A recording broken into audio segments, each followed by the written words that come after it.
talking with anyone about it beforehand.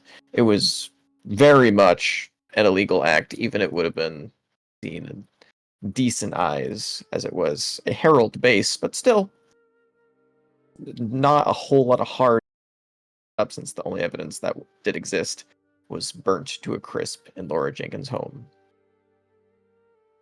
You decide to drag him on downtown, or we go and try and meet up at Cassidy's Nook to see what Front Door Team was doing. Front Door Team was being held in a warehouse, not too far from Cassidy's Nook, right, roughly about 15 to 20 minutes, and actually right by Garen's Crossing, as the alleyway that many things have gone down in already.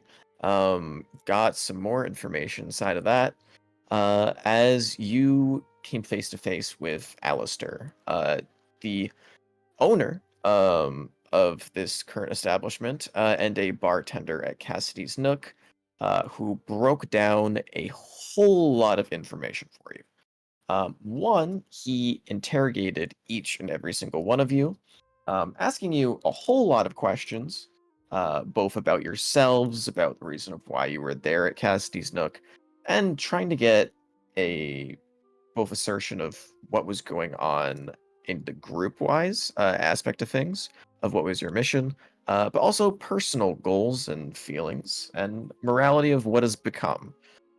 Quickly found himself isolating Reese as one of the more talkative and frankly scary members of the party, as she was very much showing off the bone arm and all of its glory, well, just not showing any care for pain nor remorse for the men that she killed. Poor Kipley was having a panic attack.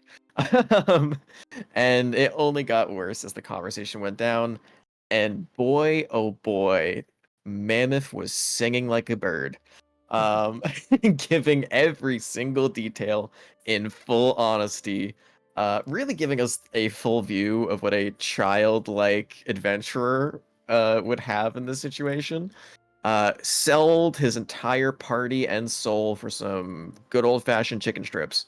And you know what? I don't blame him. But eventually, after questioning was done, and he got a pretty good grasp of what exactly you were all about, he decided to undo your bindings, have a more casual conversation with the three of you, and explain his situation. He is not a member of the Heralds, nor did he know that he was working for them up until recently, when two men were sent to his door to guard him. One, of course, being Amos Viridin, and the other Isaac Viridin. The two crazy numbnuts, as he said, very quickly began to not only monitor his work, but enforce his work. And he did not feel. Oh God, it just fully died. He did not feel safe in his working conditions, and he just kept piling on the work. And said that he had about 6 months left of work before you guys barged in and stopped the operation. However, Amos had done a whole lot of things behind his back without telling him, as obviously there was not a whole lot of connection between the two. The more and more that he explained, the more you got that Alistair is a separate entity that had been taken in underneath the Herald's wing. Very much so, with a pistol pointed to his head, more than comforting, but Amos had committed a various number of crimes in the city, and you informed him on this. And as soon as he began to realize what was going on behind the scenes, he started to more side with all of you, as it seemed he was a man of principle and a little bit of justice. And over time, you managed to convince him, and through proper persuasion checks, that he was in a terrible situation that could maybe be helped by the party. So he decided to fetch the others with a artificer encrusted coin that was given by Reese to our little mail carrier to bring over to Rictus as proof that they were fine, okay, and that no one else could have made it because artificers have cool abilities that don't often get used, and I was very happy to see that was one of the times they could actually be done. The party, or rest of the party, backdoor team, was found stalking outside of Cassidy's nook for about half an hour, repeatedly just circling the establishment. Not much to be found there, but a little bit of funny RP between the group until Alistair approached, brought you all back. Very, very hesitantly from all of you until you saw the coin and understood exactly what the rest of the party was doing. And then broke it down for the entirety of you guys. You got the rundown. Alistair gave everybody the facts. Also gave a little bit of info on Vince that he had worked with him in the past underneath a certain benefactor. Not the same one he's currently working with, but he said that one that often pays Vince for the majority of his jobs was the same one that they both grew up under as children. Although the man that you described, Vince the Prince, did not exactly meet what he remembered him as, but the name itself did ring a bell. After everybody was gathered, there was a small bit of confusion slash outbreaking uh, as everybody tried to give their opinion on the heralds all at once. And Alistair very very adamantly demanded that he was not one of them, nor knowingly worked under them, only found out after the fact that his life was being threatened and there was not a whole lot that he could have done about it. However, he said that if there was a safe haven being offered, he would very much think about it. Just needed time to prepare to move both him and his things safely from the warehouse to wherever this safe haven would be. Justice for the families as well that were murdered.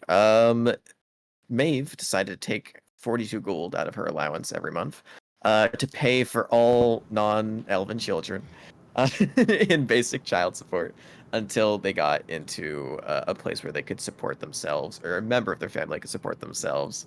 And hold on, wrong number. Woo.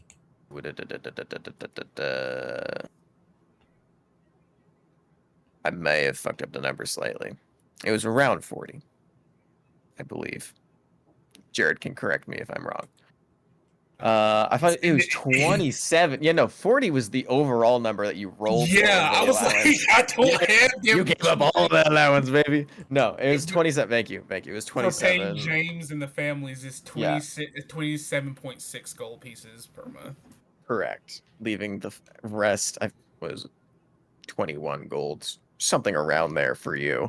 I forgot that we rolled for that, and that was the full number. I just wrote down 42. That very key to know.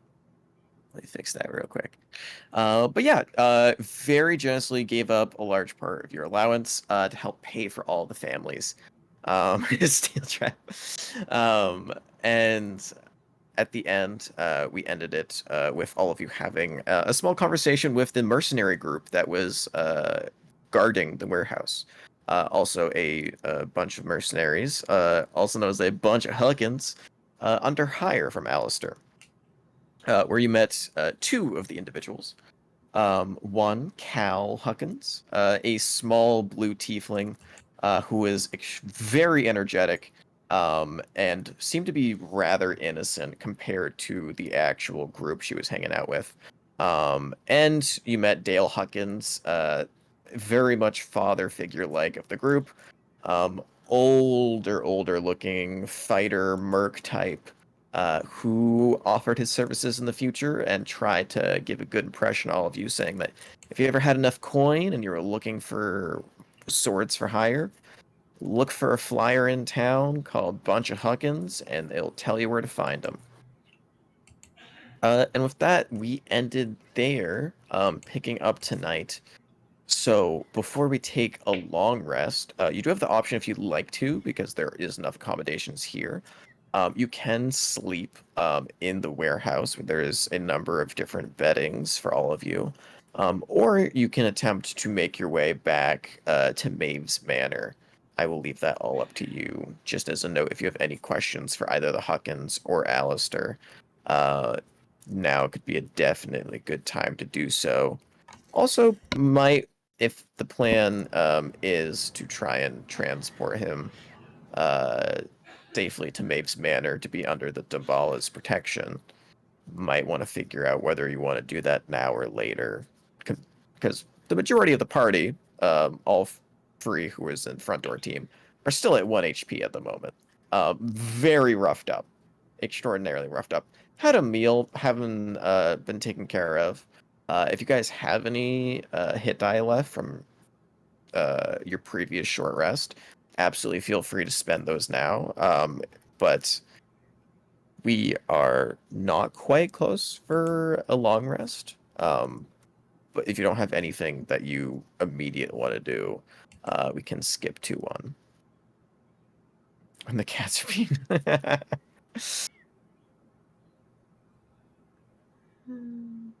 Let me. Where does it track how many hit die you've used? If you're using D&D Beyond, click the short rest button, and you can. There's just 4 little boxes that pop up, and you can check them off as you use them. If you didn't do it last time, I will. Oh, there's no chance that I remember it. No. From Yeah. You're good. Not. You're good. I think I see it here. Gotcha. Thank you. Of course.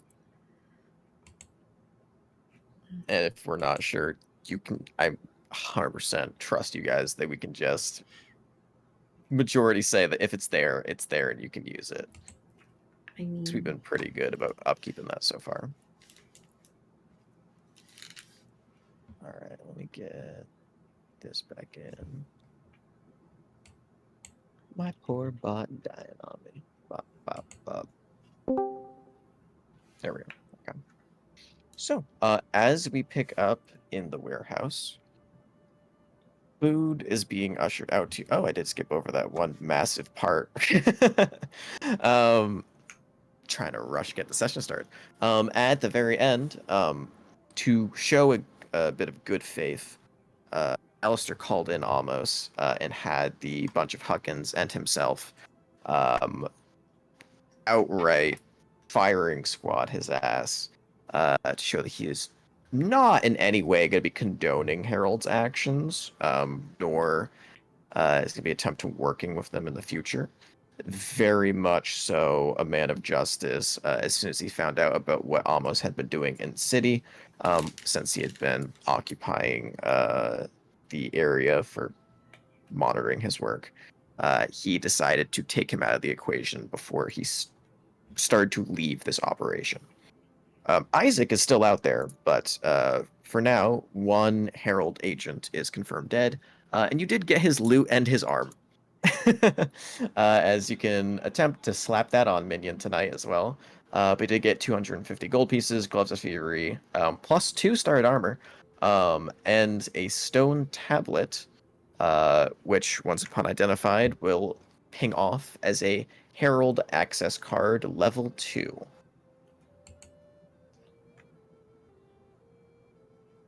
So yeah, if there's anything or anyone that you guys would like to talk to within the facility, or you just want to talk amongst yourselves, absolutely feel free to do so. If not, we can just try and decide now as a group where we want to go from here.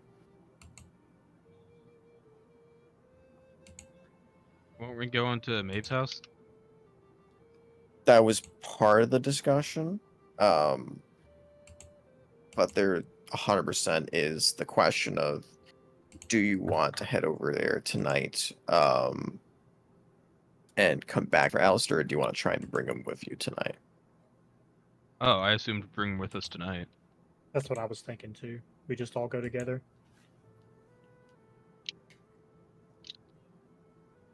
For sure. Is that the group's expressed opinion? I'm happy with that. What happened to Mammoth? Yeah, He got sure. characters on the board. Oh. Oh, you dragged a new one on. No, that was the one that I dragged on before. We'll just... He multiplied. Yeah, there's just a second mammoth in the party that no one talks about. Learning new tricks, magic tricks. This is Mirror where we find image. out Mammoth Yeah. is actually a slime. Hey, what'd you say? This is where we find out Mammoth is actually a slime. Damn. You hit them and just two smaller mammoths from apart. Too small. They get increasingly smaller. And if you combine them together, you get one big man. Oh. No, it's We just need all to of them find the other stacking on mammoth. top of each other. Like, yes, hello, we are an adult. Oh, that's adorable.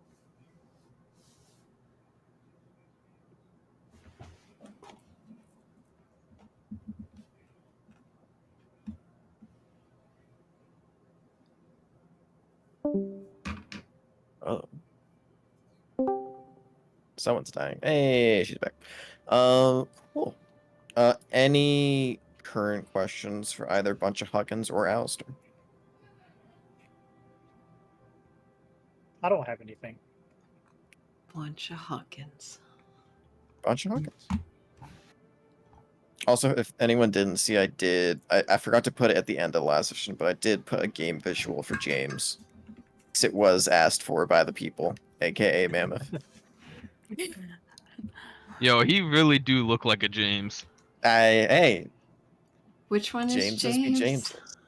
He's The very bottom one. Behold the Behold the hostage. hostage. Yeah. Oh, Behold the oh, hostage, James. oh. James. Yeah. Now his entire family's moving in. As it's just a family of hostages. Mhm. Such a fucking power play you have over this man. Eat you within an inch of your life and then provide Yep. you like a really good job hmm for you and your family. Even there's no choice too. It's literally you die or you become a housekeeper. Like the implications of trust is just gone. It's literally just okay. If I don't work, I die. If you do, you make a better life for your family, you know? Honestly. You're not wrong, but it's still like under threat of violence. Oh, for sure, for sure. The poor man fucking with a duster at all times of the day. Yeah, I never Uh, said that I was lawful good. No. No. Yeah, never Okay. lawful. So don't Um, ask James about his interview. Huh? yeah. Never that. Doing an interview for the job would be hilarious. Cool. He doesn't So- do good enough. You kill him because Yeah. that's the other alternative. So what exactly? Do you have an experience in this line of work? Nope, you're dead. Divine smite. Okay.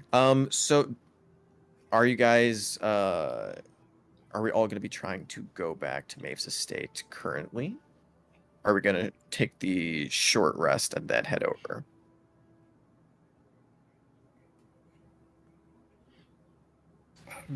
So I do want to stress the majority of us have just gone out of a fight, and we know that as you were walking over, a number of guards are very active in the area. As you know, there was a shootout, and there was the whole thing at the docks that is being currently investigated. So if you want to attempt to, you can 100% do so. It is just going to be a number of stealth checks, or a number of persuasion checks to try and talk yourself out of why 3 people on the street are bloody, bruised, and slashed to death, while also being escorted by, God, I forget how many Huggins are there. 1, 2, 3, 4, 5, 6. Okay, yeah. By 6 men, 7, including Alistair. You guys would be very, very obvious at this time of night, especially when it's high alert. Hashtag DM strongly suggests a short rest first. Hashtag, I strongly suggest we at least talk about what we want to do before we just say we head back and we skip over that part. Let's just split the party again. Yeah. The party goes kills the guards at the docks. The other half kills the guards at the Nook. No, I just want to express that if we are heading back, there's 100% going to be checks one way or another.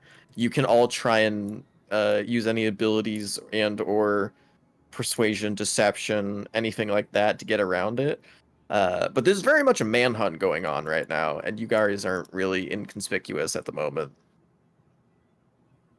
So if we are going to be bringing him tonight, we might want to think about a way of how we're going to bring him, or a different date of when you could. Oh, I mean, would it be terrible if we spent the night here? I don't mind that. That might be best. I actually have a few questions for you, Maeve, anyways, that I've been meaning to ask for quite some time. Things got kind of busy recently. Oh, yay! Yeah, sure. Yay. Yay! uh, yeah, we can rest here if necessary. My parents, or actually, I don't even know if they know where I'm at most of the time, or if I'm home enough. Not really. Yeah. Majority of the time is like they expect you to show up at major events. Outside of that, you don't really even see them that often. Yeah. Just Yeah. Pearl. Hell yeah. What about my Basically that. sister? What the fuck is she up to? Do I ever know what she's up to, or does she You just can give me a kind of history check of sister? advantage. Give me a history check of Yeah, advantage. I real didn't know quick. that. Mm-hmm. Oh yeah, history she has check with this advantage? with or just- advantage. Advantage, Oh, yeah. okay. Because it's like recent enough memory where you might remember it, but like it's not something that's gonna immediately pop up in your head just casually. It's low. It's DC 10. 19. Okay. You remember because at the beginning of the campaign you did ask this of where she was. She is currently under a program at the moment, a training course. Made and watched over by your grandfather in attempt to awaken her. Because she is a very late bloomer. You awakened at a very young age. You know, she is way past her time, but she is not awakened yet. So the reason why you mainly don't see those two is because she is undergoing constant hell somewhere on the island. You don't know quite where, because you weren't explained that, but she's somewhere probably in the lower side of the mountain range where your family owns a smaller estate that's commonly used for training. Gotcha. How many? And you can DM this to me if you like to. How many fluffers have we ended up losing in the process of trying to awaken? Fluffers. Not.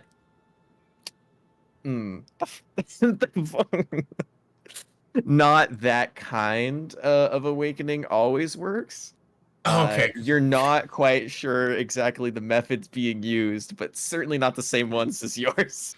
Gotcha. Thank God. Don't worry about the lives lost. It is not as dramatic as you think. Okay. It may be worse, but until you see it, you don't know. Cool. I was just making sure that she wasn't in the same part of the city, or else I'd stop by and say hey. For sure. If you want to stop, 100%. If you're gonna go back to the mansion, you can try and pop by to see if she's at the one by the actual bottom of it. Because it's on the way. And risk seeing my grandfather? I think not. Oh, you want to go see Grandpa? Grandpa Davali? Listen, I haven't become Grandpa Dambala is like a Nigerian, all right? I'm not a doctor or wealthy yet, so I ain't got shit for him. I good call. Good call.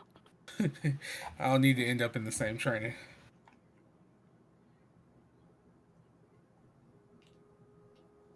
For sure. Well, if the plan is to stay, you can have all the food and accommodations you'd like for the evening. Remember, Alistair went to go have a conversation with Vince himself. But right now, currently, it's just all of you and a bunch of Huckins currently sitting about. They all seem to be rather tired as it is very late at night. Getting close now to probably like 1 a.m. ish in the morning. But looks like they're in for at least close to an all-nighter. Rotating between shifts. You see some of them are just fully asleep in the chairs, while others are just kind of playing cards about. You see Dale is just gambling, just passing the time. So yeah, any RP that you'd like before you take a long rest, go for it. We're in like the large room, a bunch of tables and stuff. Is there any like anywhere more private? There is the balcony up top at the moment. Alistair's not currently there, so let me move him to the GM layer. But the only real private place would be either at the top of the balcony or just going to the far corner of the room. Maeve, Not would you super. Can't please Good. Maeve, would you join me on the balcony for a few minutes? Yeah. And maybe we'll join on the... Where the fuck is the balcony? Oh, there we go.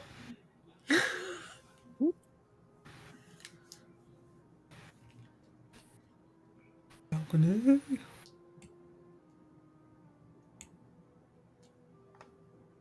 Reese sort of leans over on the railing, looking out at the people below, and then turns around and leans against it backwards, kind of looks at you. I feel like some of my actions have been rash in the recent past. And it led to the people that trusted me dying. If it wasn't for the people in this room, we wouldn't have been able to been brought back, and I would have killed them all.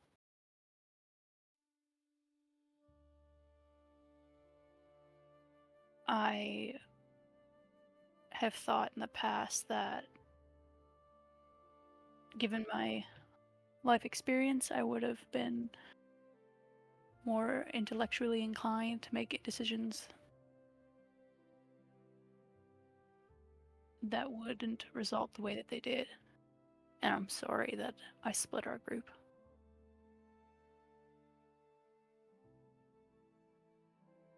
Well, I don't...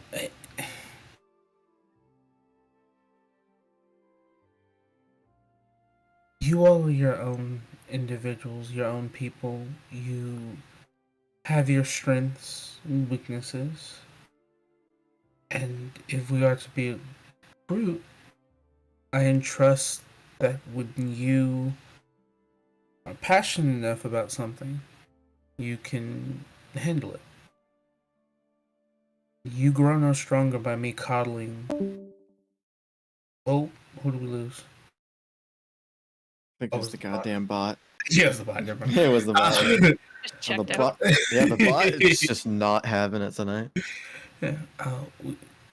You don't grow any stronger or learn or develop if you don't do and take risk, perform actions that are out there.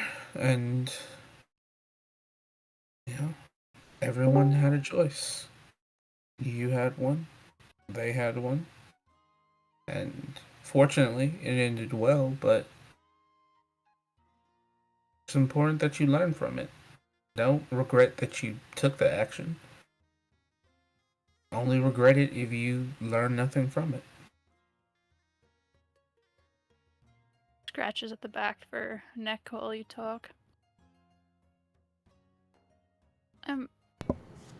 There's been other questions I've had for you, but it has been busy. She looks around the room a little bit. In the recent past, I haven't really gotten a chance to ask. I just didn't want to do it in front of everybody else. in case you didn't feel like answering. Okay. Shoot. Mostly, mostly it's I'm sure we've been over it before, but Maeve, how old are you? Hold on. Actually, He begins to sweat. oh, I'm 23 years into my second decade. No, second century. Jesus Christ. My second decade. Jesus, you'd be a child. Yeah, no. 23 years into my second century. 123? Yeah. She kind of nods her head. You're actually only a couple years younger than I am. Oh, good shit. It's interesting. And you've lived on Paris Island your whole life? Yeah. It's, I mean, not that there's any reason or was any reason for me to leave, but there was a certain quality expected of me. With elves, we're children until we've completed our first century, and if a Dabala is to leave the island, it is to there to be to a certain standard, whether it be diplomat, warrior, guardian, whatever they are. I haven't left because I'm not of that standard yet. Okay, and your place, you don't own it, right? It belongs to the family, like your father or grandfather owned the building that you stay in. Well, that's the shitty thing, the weird thing. Yes and no. Yes, in the means that in recent years, the acquisition and the size and expansion is because of father and grandfather, but primarily, it's actually my mother that is technically the owner of the space. She nods her head a little bit. When did you wake up? No. Woke? Sleep? No. Get up? Wake up. Awaken? No. Yes. When did you Like, awaken? I don't remember the specific age. I know that it was in my first century. Maybe around I don't know, the 80s, 90s. So 30, 40 years you've been awake. Awakened. Yeah. And was this year the first time you participated in the tournament? Yeah. I again, the Dumbala do very good, or they're very serious about grounding and foundation. So I had to train myself beyond my means, and some of that was slacking off, but it's gotten more serious in the recent years, and it just so happened that I was ready this year. Tilts her head a little bit as you talk. So this was your first time competing. What possessed you to challenge a sponsor? Were you trying to live up to someone's expectations? Ooh, good question. Uh, no, yeah, I guess yes and no. Yes, I want to meet the expectations of the people that believe in me, and even exceed them. But No, in the sense that I want to be.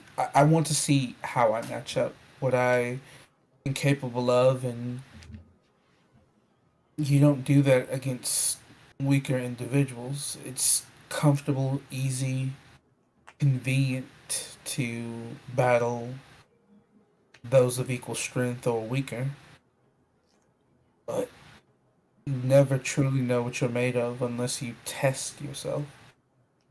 So, splitting the party, relying on less help,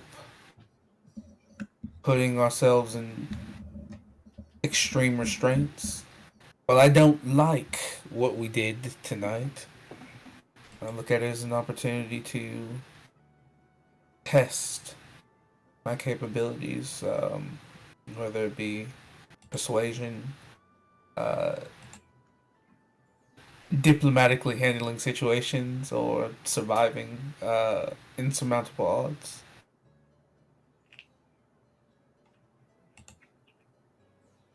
Like your perspective. There's been something else on my mind. Your mind? Their thoughts. No, and mine. Sorry, have patience with me. After the trials, when the host was releasing our scores, did you notice anything strange? Particularly just moments before your score was announced. Did I notice that, or did Maeve notice that? What happened with her grandfather? Boy. I have the answer. I think Reese has I think Reese has the answer. I have to But- go search for my notes for that. I think you didn't. You said that he was glowing. He was, Some yeah. tinge of orange, so anybody who was looking in the direction could have seen it, but they didn't have the information that I arcane checked past that. Correct. I think you. Oh God. This is a while ago, so this can be wrong, but I think you're one of the ones that didn't notice it. I think only people nearby noticed, and I think you were talking to somebody else while it was happening. Got you. No. I mean, the crowd was quiet, but I mean, no more quiet than usual, I think. So you didn't see your grandfather glowing in the stands moments before your score was announced? Oh, that old man letting off a bit of steam? Yeah, It that's not... was intense. The air shifted around him with like magical energy, and and you said you didn't really notice that? I mean, I call home to the presence of dragons, and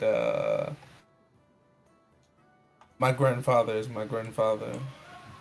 I can't say that strange, powerful auras are something I'm shaken by, especially his. It's kind of been like a part of the training was getting used to being within his like commanding presence. So I I didn't notice it in the moment, but it doesn't sound unlike him. She nods her head a little bit. You see, to me, though I couldn't really recognize if it was specifically a spell or not, it felt the equivalent of what a master in arcane arts would expend if he was using a high-level spell slot. What would he have been doing in the stands at that time, doing something like that?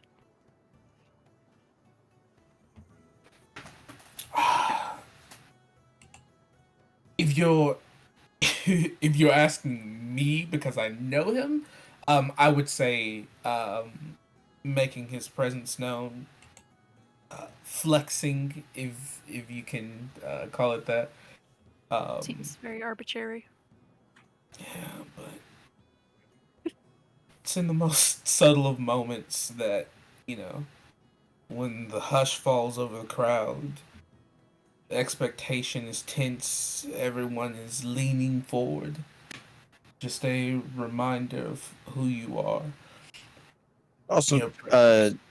just to cut in, mate, you do 100% know that this is like not a very common occurrence, but specifically with your grandfather, he is basically a flawless man. Uh, does not have anything really that people can discredit with him, except for the fact that he does have mild anger issues, and I say mild very sugarcoatingly. Um, and while he has immaculate control over his spells and, of course, magic, when he gets mad, his ability that he controls the majority of his spells uh, physically leaks out spell slots. And that Oh, causes the shit. orange effect. So you know 100%, like, the more you're talking about it, it's like, yeah, like, it 100% is, like, him just, reminding people who he is. But also, generally the fact that he was probably pissed of how low of a score you got. Oh. she thinks about it. It slowly dawns on me. She's like, oh, fuck, was he mad? Okay, so, like, also sometimes immaculate control could have been flexing. Really hope that's what it was. Sometimes it just, like, accidentally leaks magic. He's kind of, like, old. It's an old person thing, I think. Or just a him thing. An old person thing. So, it's hilarious, though, that he, like, leaked 9th level magic or whatever it was. So, that's fun. Okay. So it's just. You said it was his anger? He was mad? Or possibly flexing? Yeah. You have a very interesting family. You haven't even met most of the most interesting people. Yeah, no, you. So it's just gonna get more interesting then. You know, interesting, dangerous. You know, it's all I'm going to say is, if Mother offers to play games, say no. Unless you're willing to fracture a femur or, crack your skull in competition, the more competitive Reese it is gets. kind of like weighing her options. Yeah, this sounds so bad. Yeah, just if you're willing to risk the hospitalization, it's fine. If things get too intense, just lose. That's the easiest way to make it out. Just lose. Yeah. Is this a practice that you entertain yourself? I don't think. Oh, So, right? heavens no! Why do you think it took? Why do you think it took like almost like 100 years to get to this point? A lot of that was like recovery time from hospitalization from participating in family ordeals. Yeah, so. Jenga night's very intense. Oh yeah, Jenga gets fucked. Don't let it be this world's version of Monopoly. It's fucking over with. It's over With dragons that hoard? Let me think. Part of the mount has been destroyed on Monopoly night. I have seen worms and wyverns get choke slammed through tables. So I don't know that Monopoly is like a safe pastime in our house. Oh, fuck that in bingo. Goddamn grandfather, I feel like fucked some shit up in bingo. All right. Well, that answered more questions than I asked. Oh. Yeah, no, our family's fairly interesting. It took a lot of hard work to get where we are.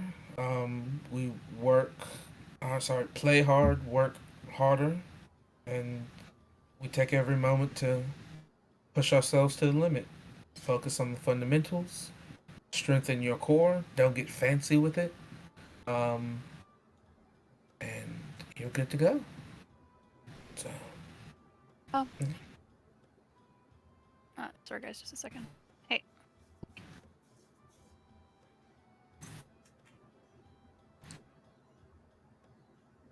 I gotta get that art somewhere. My mom choke slamming the fucking dragon. Canon. There's just like Monopoly, like a little Monopoly game going flying in the background. Mm-hmm. All because Wyron fucking made her pay, like, put a house on the fucking boardwalk, or sorry, a hotel It was on like pay boardwalk. 2 She had to gold pay. because you got text. And it's just, fuck you. Yeah, that dragon was talking a little too much shit, and Mom was like, "You know what? You know what? Fucking, I'll pay this 2 gold, bitch, but you pay for talent replacements." And then proceeded to chuck them to the table. Oh, You created this family, Jared. I'm getting it commissioned. I'm getting it commissioned. Parents slamming dragons through a table at Monopoly. It's gonna be the weirdest, I think, fucking thing to ask someone that does D&D like commissions. Yeah, so I want you to draw my mother slamming a dragon through a table while they're playing Monopoly. I think it's every artist's dream to Yeah, receive that's a what they aim to commission draw. like that. No, that's the goal. Oh, fucking don't even. Ooh, spades. Ooh, I wanna sit in for that. I appreciate your time and your honesty with me, and in the spirit of experimenting and exercising one's strengths, I feel like you and I should spar sometime. Are you sure? Kinda, yeah. Oh, I want you to know. Are you sure? It's not like a overestimation of my capabilities or an underestimation of yours. But are you sure? is I that think not exactly what it is? I think we could both learn a lot. Yeah, no, for sure. You have some magic that will fuck somebody up, and I definitely don't want to be on the other end of it when you're like super serious.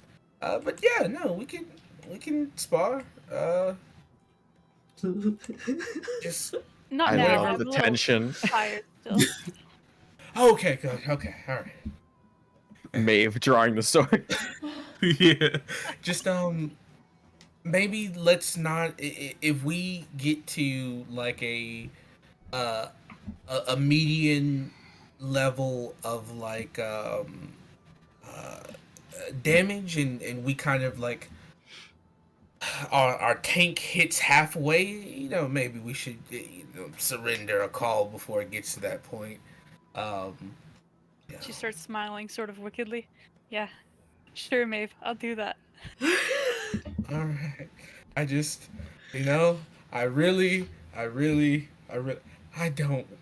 want to accidentally. I don't want to fluffers you. What? I don't want to fluffers you.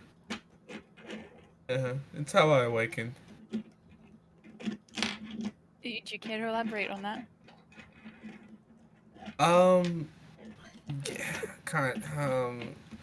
so I was doing sword work and training with various weapons and whatnot, and I was kind of like in our little training area, the private one, and I just had fluffers with me, and I was pretending to be a knight and couldn't get this like strike down very well. So I got a little too mad and struck down, and it just so happens Fluffer was there, and dog plus draconic divinity and uncontrolled smite doesn't equate to good things. But I discovered I was an awakened. Oh, Fluffers was a dog. Most Yeah. tragic awakening. Yeah, Fluffers was like a dog. It was a draconic. It was a drake, but Yeah. Yep. That was fun. It doesn't sound like it. Yeah, no. It's Well, I'm gonna go feed Oliver and get some rest. yeah. Get some rest and just let me know whenever you're. Oh my god. I look in general and don't know what I came back to. I was like, what the fuck is this? Yeah, no. Just whenever you're ready to spar, just let me know.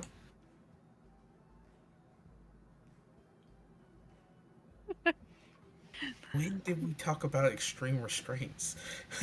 You said extreme restraints.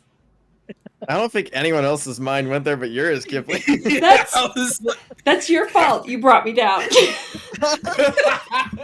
I'm over here staring at General, like, where's the context for this? I seriously, I heard extreme restraints, and I like leaned towards the microphone. I was like, no one else is gonna like, say anything about this. We're just gonna Oh let this my- ride.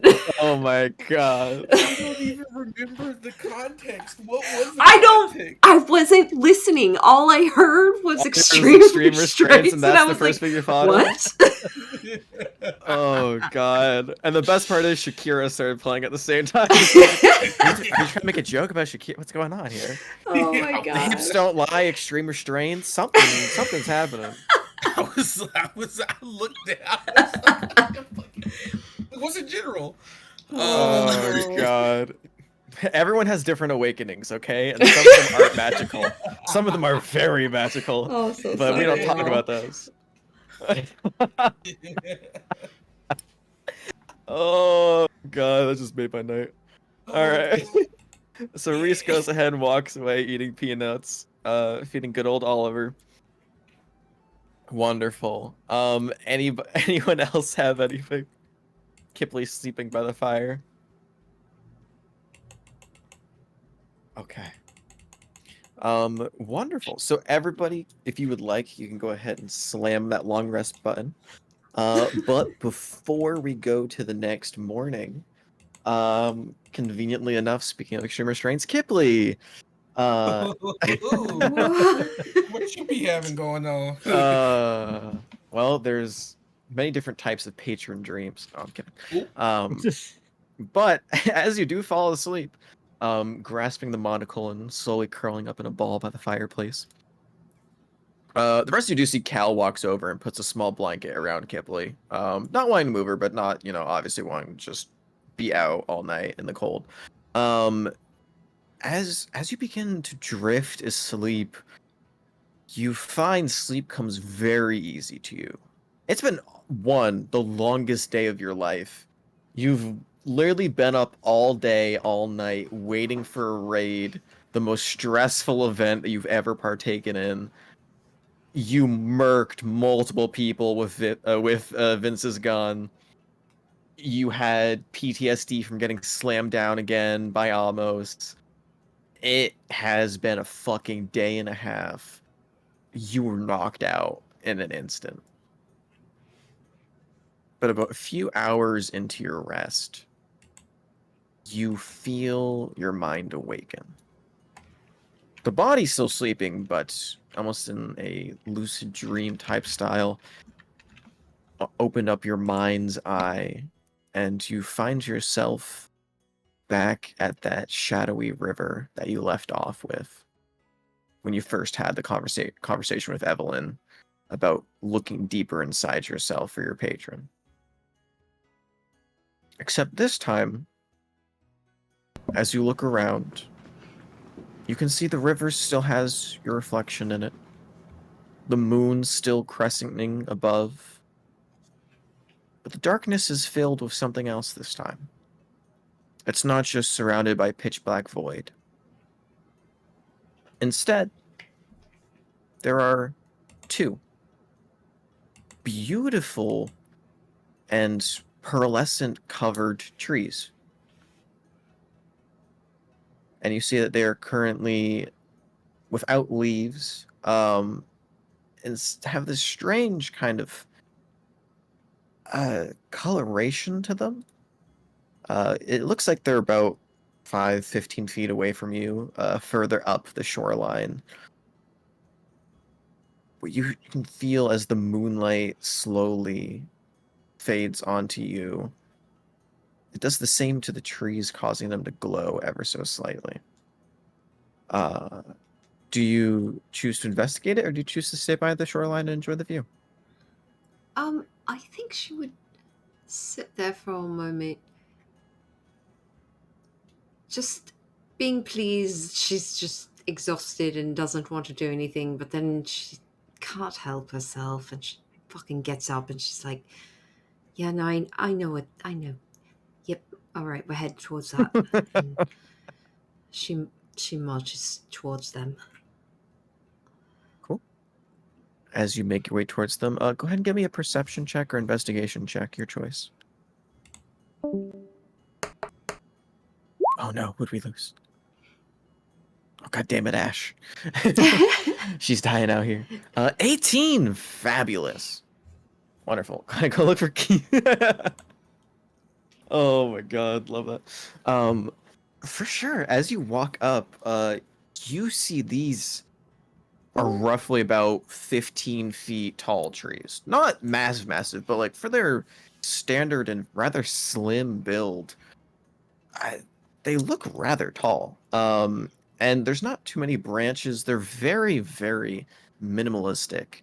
But as you kind of circle around them, do you touch them or do you just observe? I mean, I think she would want to make sure that there's actually. Hold on.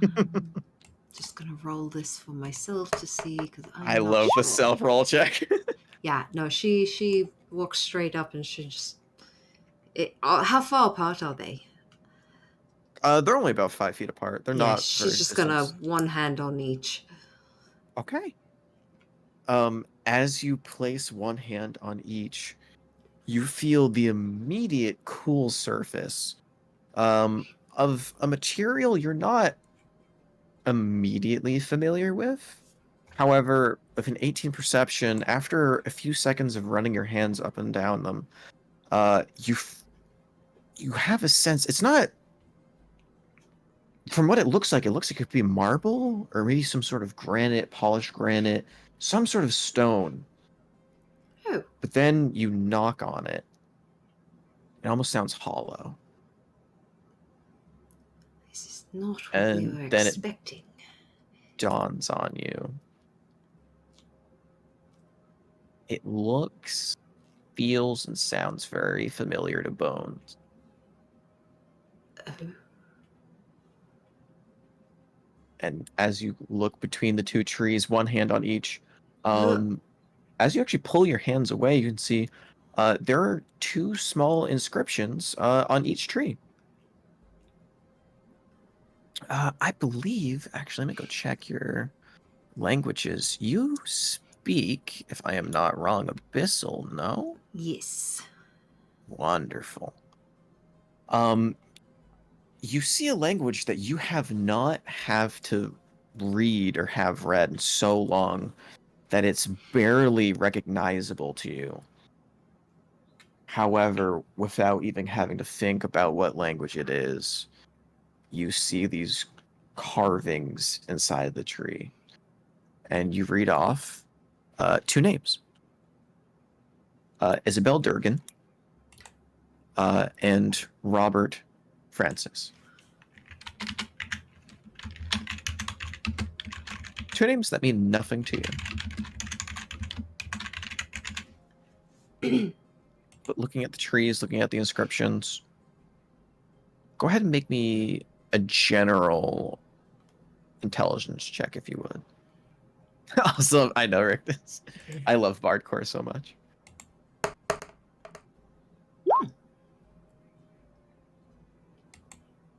17. 17.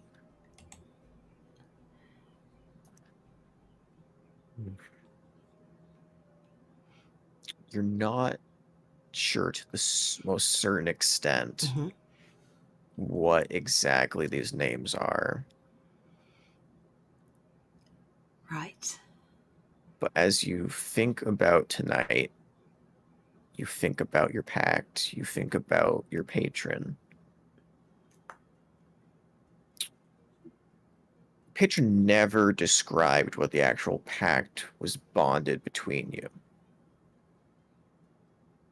You think back to when the event with Ezran happened. All of those years ago.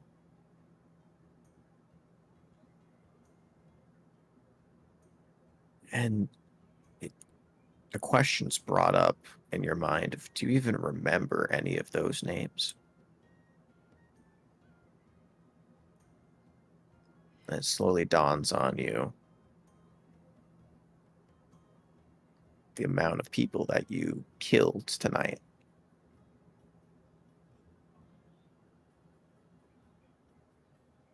As the realization settles in, you look around and the darkness that was so thick from before slightly gives. And as you're pulled out of the dream into deeper sleep, the last thing that you see is hundreds of trees on the horizon line. And almost an exact copy of the ones standing before you. Before a deeper rest takes you. And you can all go ahead and mark down that long rest button. And as you wake up, you all wake up to the smell of a variety of different foods. Mainly the stronger ones that you can smell is eggs. A entire table of just pure eggs is set out aside, and you can see that Cal is just devouring a overly large, overly sized plate for a child her size.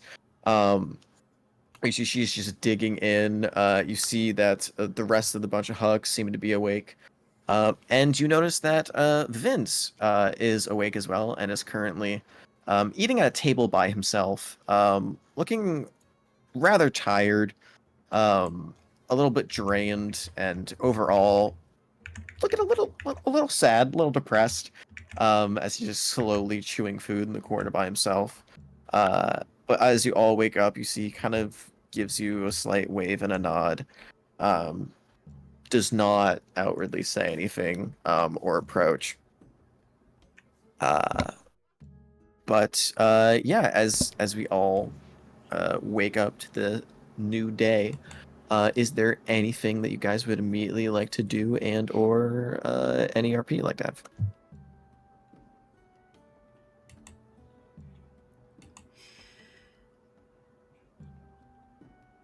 Hmm.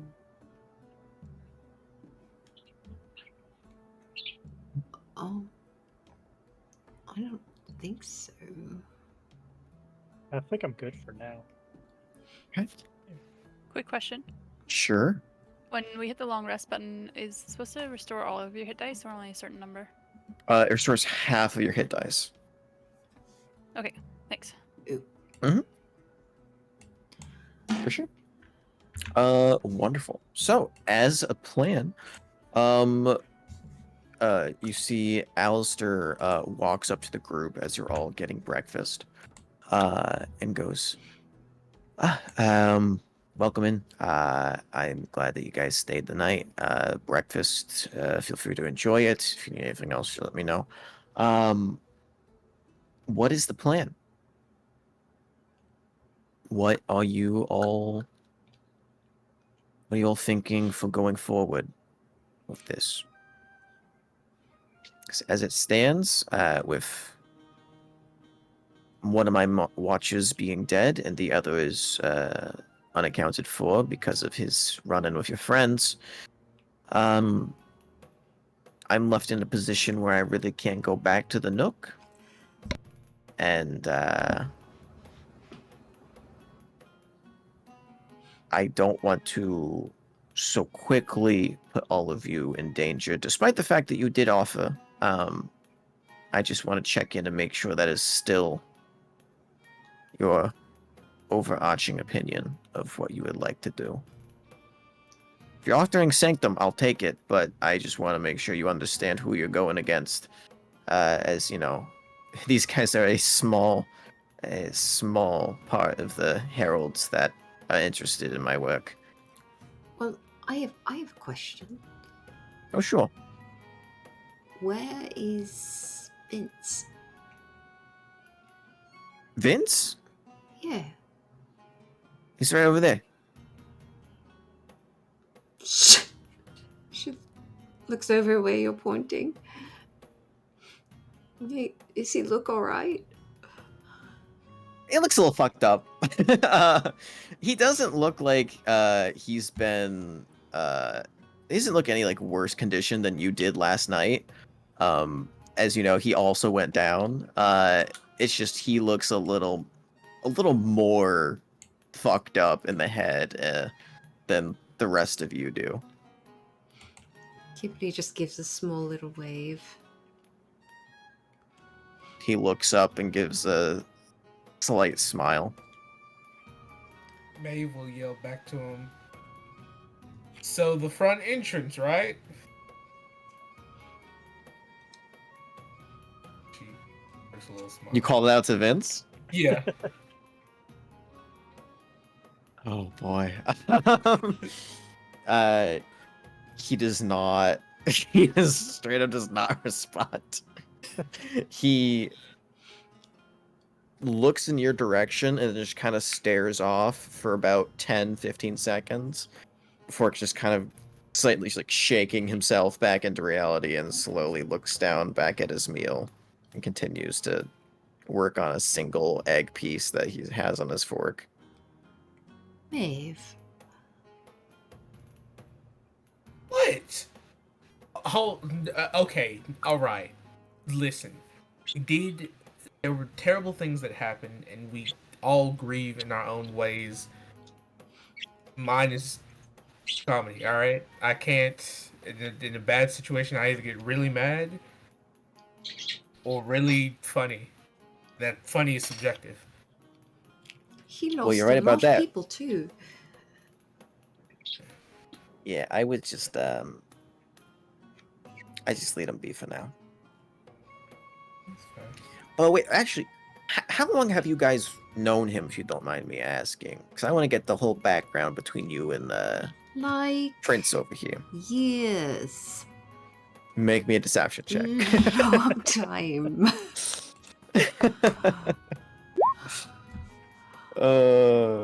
20? Okay, well now I have to roll insight on this.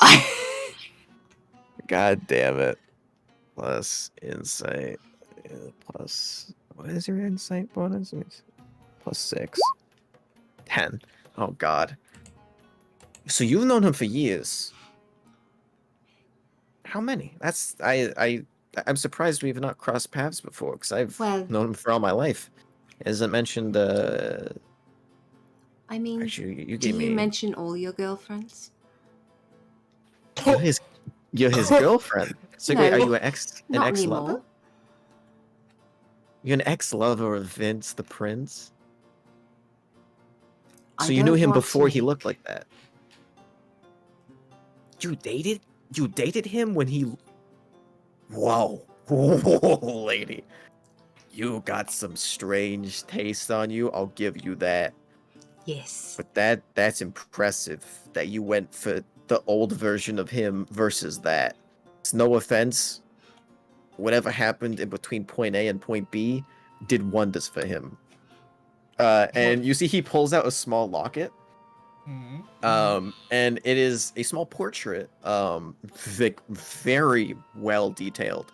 If you can see a younger looking Alistair, except the man next to him dressed in a very lavish outfit, all red tie, red suit, with a pair of very similar looking circular glasses, kind of bearing the resemblance a little bit of Vince, but not looking quite as youthful as him. I'm just gonna drag it on and expand it so you guys can see. Is this man? Oh. Yo! Oh, Okay. I am all over that. Yeah, Kibley's like, yeah, no, that. Yep. Yes. You prefer that over that. You're crazy, lady, because I'm gonna be real. I thought this man would never date a day in his life looking like this piece of shit. I think he's You got a heart of gold. beautiful. He got a heart of gold. It's not so bad, actually. And look at Trust those me. ears. They're Vince, did you adorable. clone yourself? Yeah, and Vince just slowly is eating his eggs. When we were growing up, he was one of the ones that we were worried about would never actually be able to develop social skills because he was just one ugly son of a bitch. And you know what? I say that with all due love and respect because goddamn, he's become an animal in these recent few years. But it was rough for him growing up. Not many people actually talked to him except for me and well, you know, a few of our close friends. You would never think. That Seems makes me like- really sad. Sociable. Hey, you know, it's fucking. It's called Paradise Peak, but there's a lot of rough fucking stories they don't hear about on here.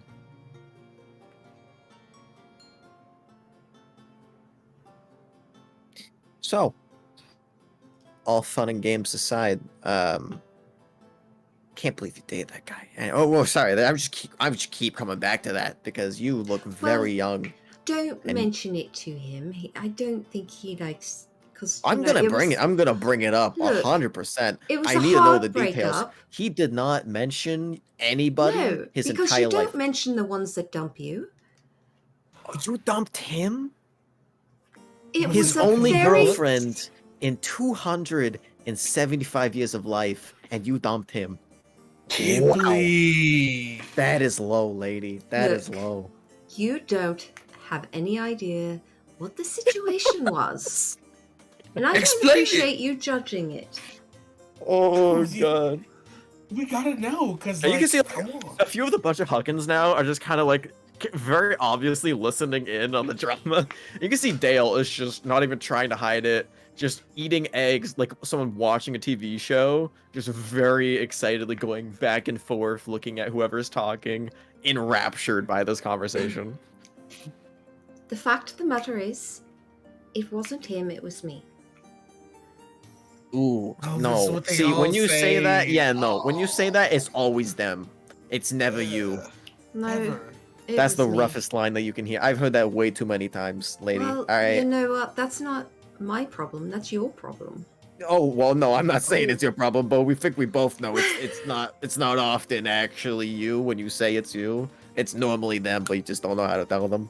She leans up onto the table, half onto it, leaning into his space. She's like, "No, it was definitely me." Okay, cheat on all him? right, all right. He takes a step back. I'll take your word for it. I'm gonna have to hear the stories later, but oof. Yeah. Did you cheat on them or something? I would never. How rude. Yeah, that's I pretty don't fucking know. bold to say out loud. Yeah, I mean, hold on. Look, just to be because fair, you're she said- concerned about that with yours doesn't mean that everyone else does that. Oh, okay. I feel like we're stepping into a deep Wow. drama/trauma right now. I am not ready to undergo. I just need to know what the deal is with my transportation to wherever you said promised that I could be going for safety. I want to get that out of the way first, then we can 100% go into this thing. Because I am invested as well on this. You have to circle back to that slight, Kipley. But in the meantime, yeah, yes. What is the plan?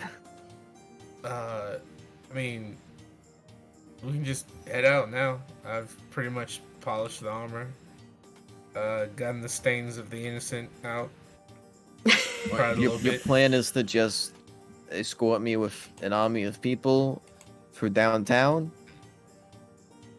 Oh my god, are all the Huckins coming? They're my personal god. I'm a wanted man now. So you don't really need us then. For sure I need you. They're not gonna be enough if I get ambushed. Oh, I killed a Herald executive last night. And they're Technically. showing of reparation for the lives lost on his part. And to take a step forward with you guys to show that I am not one to undergo and withstand their behavior of those around them. It was merely I did not have the opportunity to do so because I was so heavily watched and guarded beforehand. But now that I have stepped out from under the wing, I am very much looking for another wing to hide under until things calm down. Or maybe, for perpetuity. Either one. I have an idea. It's I'm never- listening.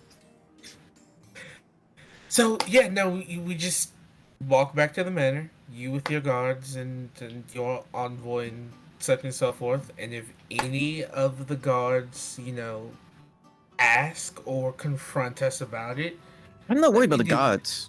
In broad daylight, I feel fine around gods. I'm talking about the heralds. Because I'm a wanted man from the heralds.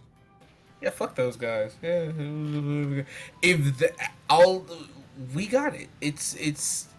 We can at least make it to the manor, and if they want to step on Umbala territory for your head, listen. They have more concerns than. Wait, you're us. keeping me at your family home? Yeah. You Yeah, more than enough Do you have stuff. family members that live there? Yeah. And you would take somebody who is wanted by the most dangerous organization in the world to live with your family members? You know one of the greatest accomplishments of a Dumbala that might signify you actually being one? No. Killing a fucking herald. That's our bread and butter. We fucking hate those guys. Like, Yeah, with a okay, passion. but I don't want you. I just want to make sure you understood where you're getting to. Because killing one herald is dandy, and a genuine herald like Amos, he's in the lower ranks. Like, if they really want me, because they really want me, they're gonna send more than just him. And it's gonna be people who you dream of in your nightmares that show up at your doorstep, not knocking politely, not handing out business cards. They're just gonna come in and murder you while you sleep. So if you feel comfortable with me sleeping in the same household as your family members and you feel that confident in the Dambala family, I'm fine with that. I just want to make sure you understand the level of danger. Yeah, no. In fact, if it'll help ease things, we'll talk to grandfather and see You what live with his your grandfather? something like that. Alright. Yeah. In Alright, fact, fine. hey everyone, who wants to go meet Grandpa? The Huckins look up one by one. You see a number of them tilt their heads. Dale puts on a questioning look, but Cal looks up and goes, "Grandpa? Who wants to go meet Grandpa? Who's Grandpa? My grandpa? Our grandpa? Your grandpa? His grandpa?" My grandfather. I actually would like to meet him. Well, okay. All of us? I mean, I would recommend. And you see just Dale as a- put up a hand and go, I highly recommend we do not go as a group if we're going to meet with no offense. I hear he carries a reputation. At the bare minimum, I think we keep just you and Alistair as a meeting grounds. I think the bunch of Huggins will stay outside guard duty. Oh, you're right. He doesn't like a lot of people. He says that it's too many. He says his anxiety Not kind of just peaks. that, but just they're respectfully. I've heard stories, and I'm not one to meet my heroes because they normally turn out to be monsters. No offense. Oh yeah, no, that's totally true. I mean, that's what we strive to be. We don't strive to be heroes or villains or things. We strive to be monsters. You took that literally. I was just saying he's done monstrous deeds in the past, and I'm terrified of him. Yeah, That's grandpa for you. Okay, you seem proud of that. Moving on. Alistair goes, all right, fine. Sure. If you feel that confident. Yeah. I would Alex, recommend, however, if you're going to like come, maybe stand. What's a safe? What do you believe is the safest range you can dodge? I'm sorry. Like Yeah. like what? Like an arrow? Yes. Yes. I don't Anything. know. It's the safest range you feel like you can dodge something. Like I I don't really know. I haven't had many things thrown at me before. Cool. Except when you know you threw what did you throw at me? Reese throws a peanut at him. Ah, he's on the back of the head. How far away from you were you? Were you throw to him? I'm sitting in my chair. Where's he? Okay, so like 10 feet. Yeah. He goes like 5 feet. Okay, cool.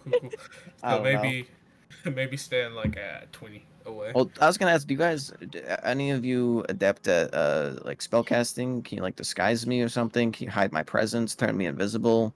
Because I'm a artisan by craft, like, but I don't really practice magic too much. I just know how to create magical tools. Reese. You can And get in Bruce. I'm sorry. Yeah, he's got room. Reese He wiggles has her. room. Yeah, inside. Artisan, not arson, artisan. It's the accent. I'm sorry. What do you mean he has room? You can just kind of get inside his mouth, and he can He looks just at the carry you. frog that is basically the same size as him. Oh, no. Okay. Reese Why holds up would her I bone do that? hand. I can Oh, make you a yes. mask. I don't think a mask is gonna be enough, honey. I appreciate that, I really do, but I meant like full body gone. Because if the Huckins are walking around, they're gonna be looking for me. So I would prefer that actually they just stay here and guard the safe house, and that you guys just escort me and then disguise me, do something to heavily obscure my person. Like even if you guys have like I don't know, like a disguise kit, I take anything at this point. I just can't look like myself. She holds up her hand again. I can make a disguise kit. I could do that. Oh, you can make the kit that disguises things? Yeah. Step by step, walk me through how you do that. Hold on. I get it. I assume this is the artificer ability. Yeah. Can you just make a kit? Yeah. You can. Oh my god, I love You can make any fucking equipment if you sit down and do so. What is it called?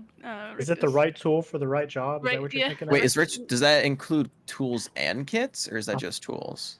Let me look. Oh, I thought it was just tools, but let me look. I'm 90% sure it's just tools. And this guy's kit is something that you purchase, not something it that falls you under use a to different make. category. Okay. You can magically create one set of artisan tools in an unoccupied space. True. Just So a while you set. don't have the kit, you could cobble something together with it. Like if you get like a certain set of like weaver's tools, you could maybe make him an outfit, but it's not really going to fall under the same proficiency bonus or something like that that you get from using a disguise kit. You Cool. paint your supplies. I'm not painting myself. I appreciate that, but no. What if we just put you in a barrel and rolled you back? I would.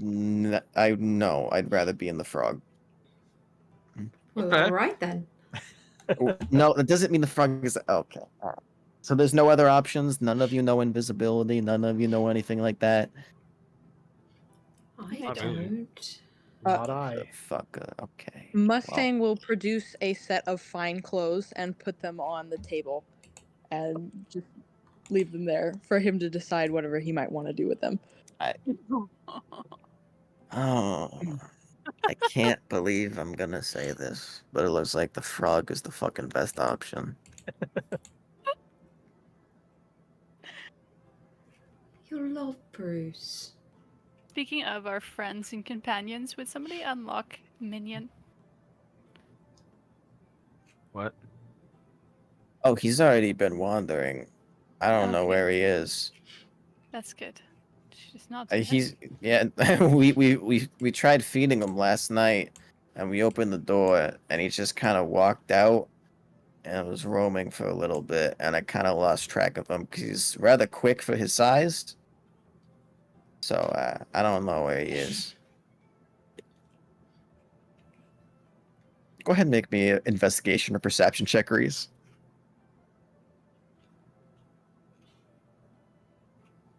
11? You're not That's a quite. low. You don't really see anything with 11. Not quite sure.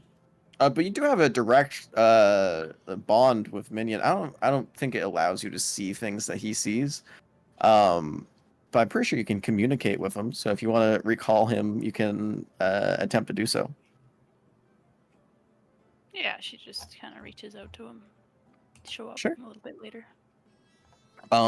You watch as one of the barrels of booze at the end of the gambling hall opens up very slowly, and a a arm comes drifting out. You didn't attach it; you just gave it to him, and a very drunk minion comes stumbling out of the barrel. He's drunk.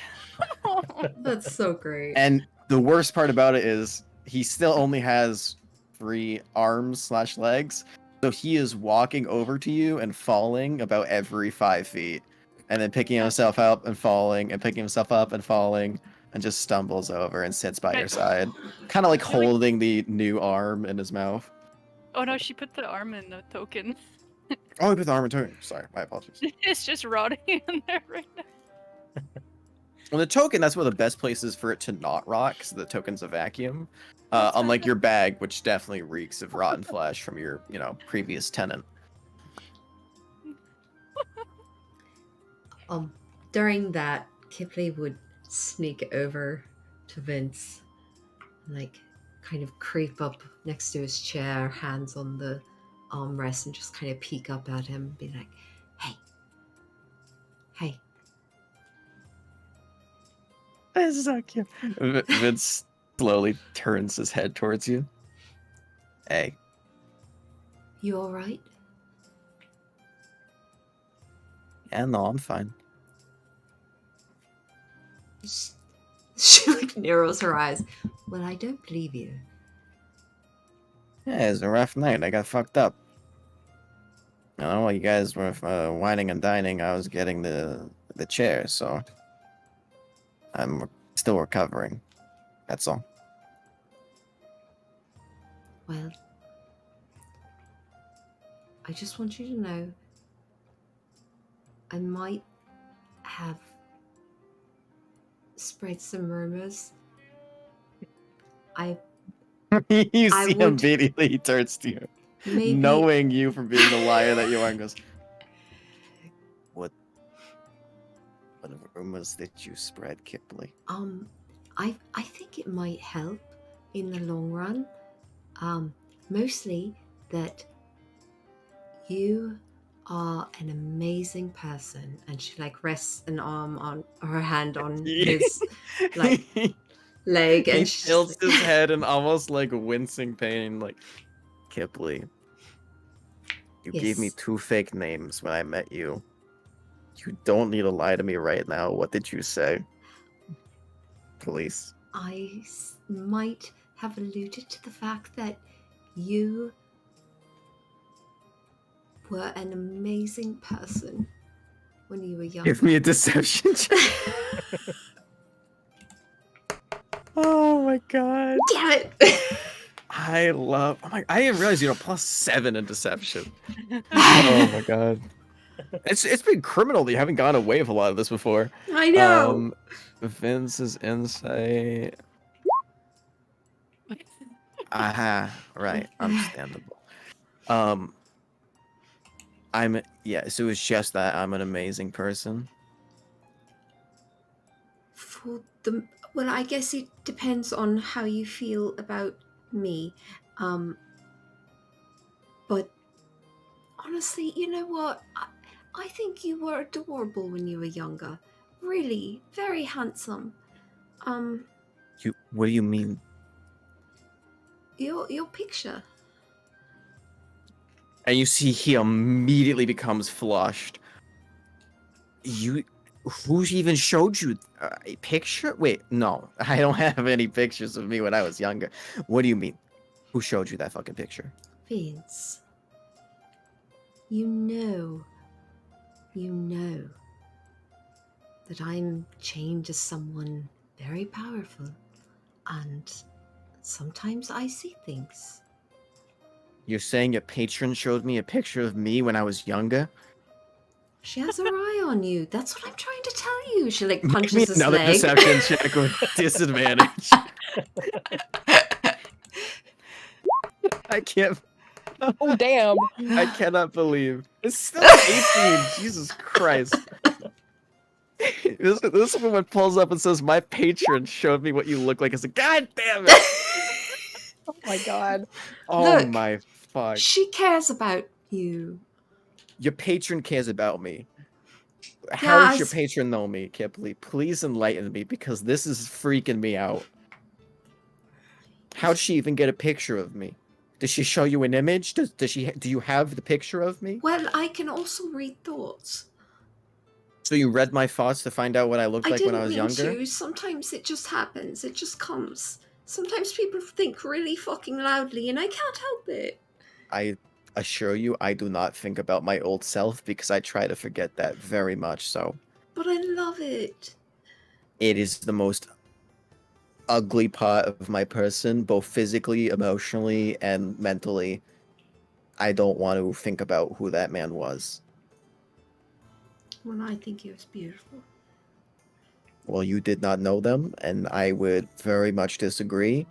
I would kindly ask that you try and keep your thought detecting patron out of my past life. It was not a good one. And I don't know why she would want to know about it. It's a little concerning that she does. Believe But me, I deal with that every day. okay, that's concern. What? Can I ask you a question, Kipling? I really like this gun. Oh, She's give me like that back. waving it around. He No, takes the it's pistol out of your mine. hand. Oh. I said borrow for a very specific reason. That was the gun that my dad gave me. And I have not given it to many people. I've actually you're the only one, so I would very much like it back. So you're saying you shared something special with me? Yeah, don't make it weird. Sorry. I gave it to you to give you a higher chance of survival because we were doing a very dangerous task. I appreciate And I had it. many other magical artifacts on me. Yeah. No, I get it. I thank you. Okay. Anyway, I just thought you should know you're really great and Wait. My question before you do your deception bullshit and leave me. What? Why did you make a pact in the first place? Because you seem too sweet and naive of an individual to make a warlock bond too easily. So if you're gonna be snooping, I feel like that little bit is owed on my end. Why did you do it? Nothing specifically against warlocks. I just know a lot of their deals are not the most above board.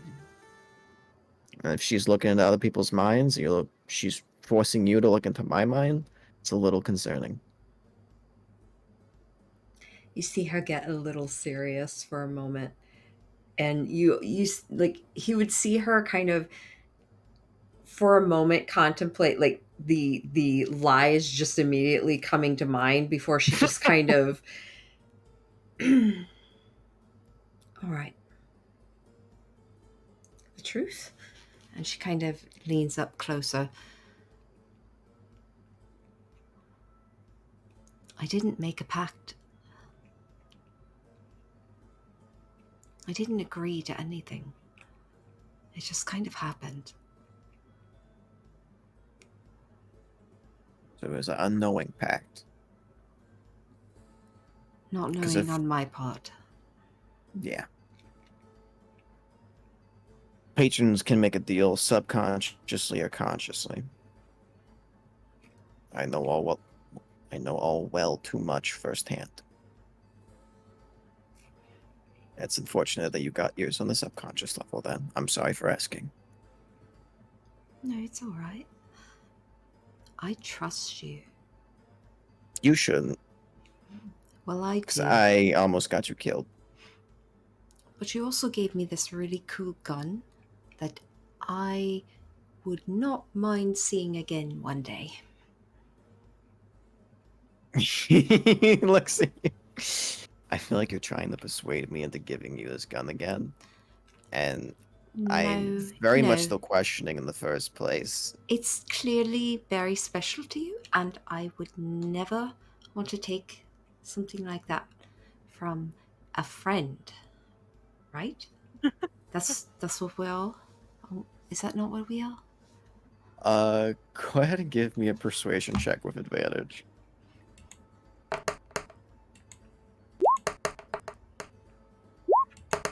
Oops, 22. Sorry. No, you're good. When you say because we're friends, you see his face go from like kind of playfully annoyed to a little bit more like serious, sorrowful face.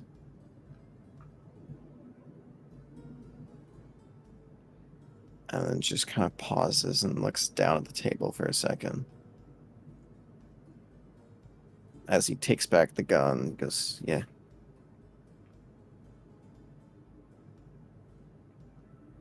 Yeah, sure. And just kind of stands up and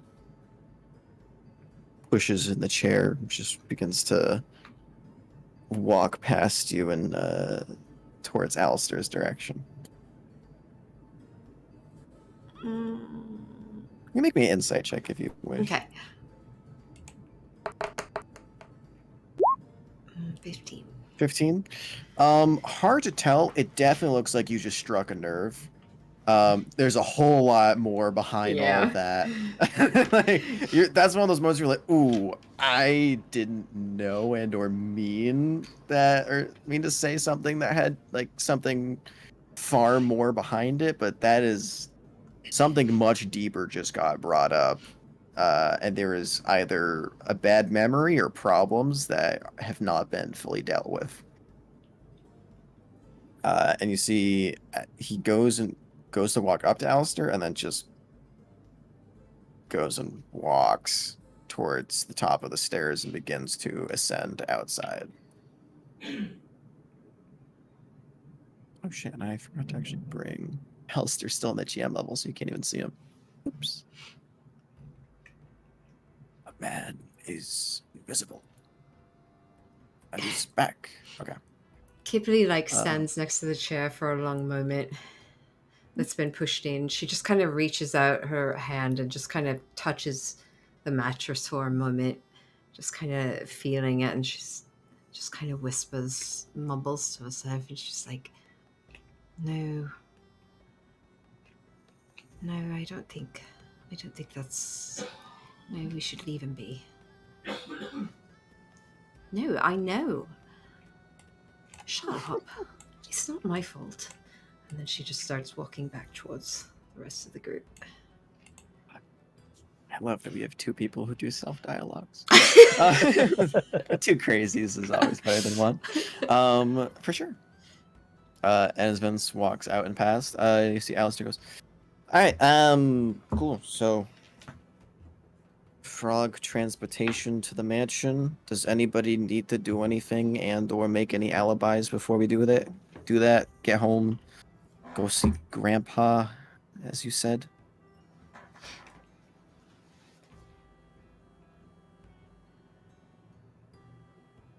All right then.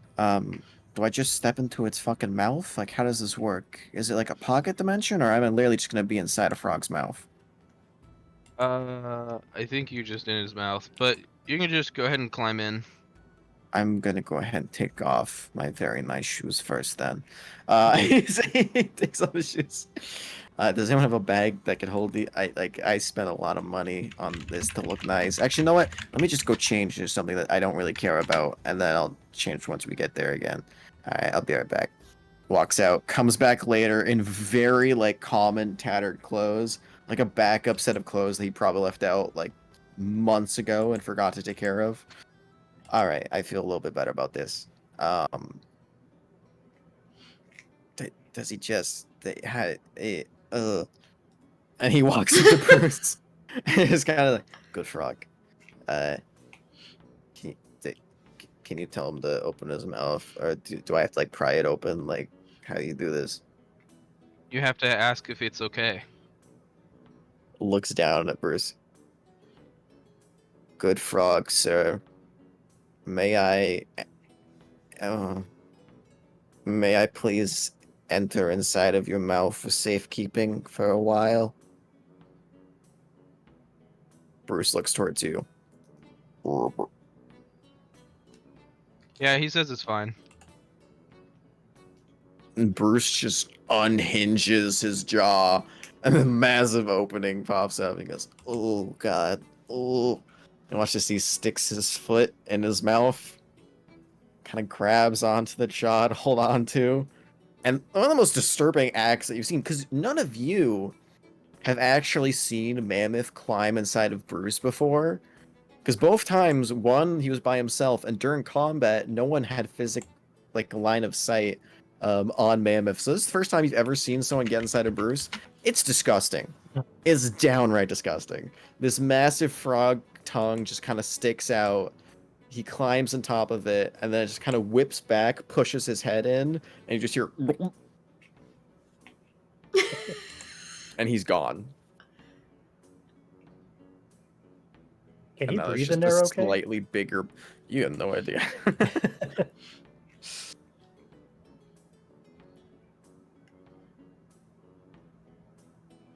All right. So, with Alistair swallowed, are we just heading back to the mansion? Where are you taking him, Maeve? Yeah, we're heading directly back to the good old man. Are you taking them back to the home estate, or are you stopping by to try and find your grandfather? Oh, specifically, the order of operations is Maeve will get to the main gate, allow everyone else, like, hey, these are directions back to the manor, but you know this. And then specifically, I guess, take the frog. Or I don't need the frog after we're on our manor property, but I'll head Down to see your grandfather? Okay, down so, to see- so you're bringing... Oh, so you're gonna try and... you're gonna try and leave the party with your mom and then go see your grandfather? Yeah, I feel like that's the best exposure that they can have to mom. Okay. Sure. Good luck, Um, everyone. Have What? we not been at the manor before? No, you've been living at the manor, but the weird part about it, only brought up to like Reese since she was asking a lot of the questions, was you've not seen any of her family members since you've been in there. The only ones that you've seen is Bat the Kobold, and Pearl. There hasn't been a whole lot of people on the manor grounds besides them. You have not seen her mother. You've not seen her father. You've not seen her grandfather, any sisters, brothers, or cousins. It has just been a massive open manor. Awesome. So, no, you haven't met anyone yet. Other than the one butler. The non-existent butler. Oh, yeah, you met the non existent butler, too, that Kipley was, Oh, that's right. He was non-existent.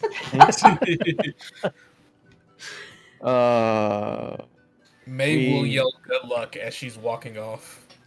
Okay, so you make your way through town. Can all of you just go ahead and make me a group, either stealth? No, we're gonna go group stealth check for this one. Oh boy. And Alistair doesn't have to make one because he is inside Bruce. What have I told you? I've got disadvantage. What have I told you? I'm fucked. You still rolled better than some people without disadvantage. Yep. Okay, we have an 8, an 18. Ooh, okay. Yeah, I'm a bit small. Can you go ahead and roll one for Bruce as well? I don't think he's Yeah, proficient sure. in stealth, but just make me a dex check for him. If We he is, going though, he for can use stealth. Minion. Oh, for sure. You're for sure. He's Yeah. got the same stats as me, I think. Oh, yeah, no, go for it. Minion. Roll the same as Reese. Oh, overwhelming failure. Okay. Cool. You make your way back to the manor. It is empty as per always. You do see Bat wandering the halls. Currently, what looks like to be chasing one of the very, very young wormlings. Because you know, in total in the house, like they keep wormlings not as like pets, but as like your mother likes to call them your little brothers and sisters. It's like a when you love a dog so much they're part of the family kind of deal.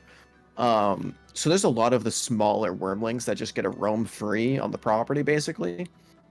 You see them chasing a small golden wormling, which their name is funny enough. I made it before the games came out. But Lael, very similar to Lae'zel. Lael is one of the most troublemaker wormlings. A chaotic good dragon would be, they very often try and sneak off of the property to bring back things for their siblings and you, and are a bit of a handful. And as you kind of enter the property, and start making your way into the main household, see Bat is just running around screaming. It's just trying to rapidly catch it before it's making its way towards the gate. I'm going to intercede and try to fucking bear hug the Athletics check. Good shit. Yeah. That is going to be not a disadvantage. Take that off. It's only a 11. 11? Yeah.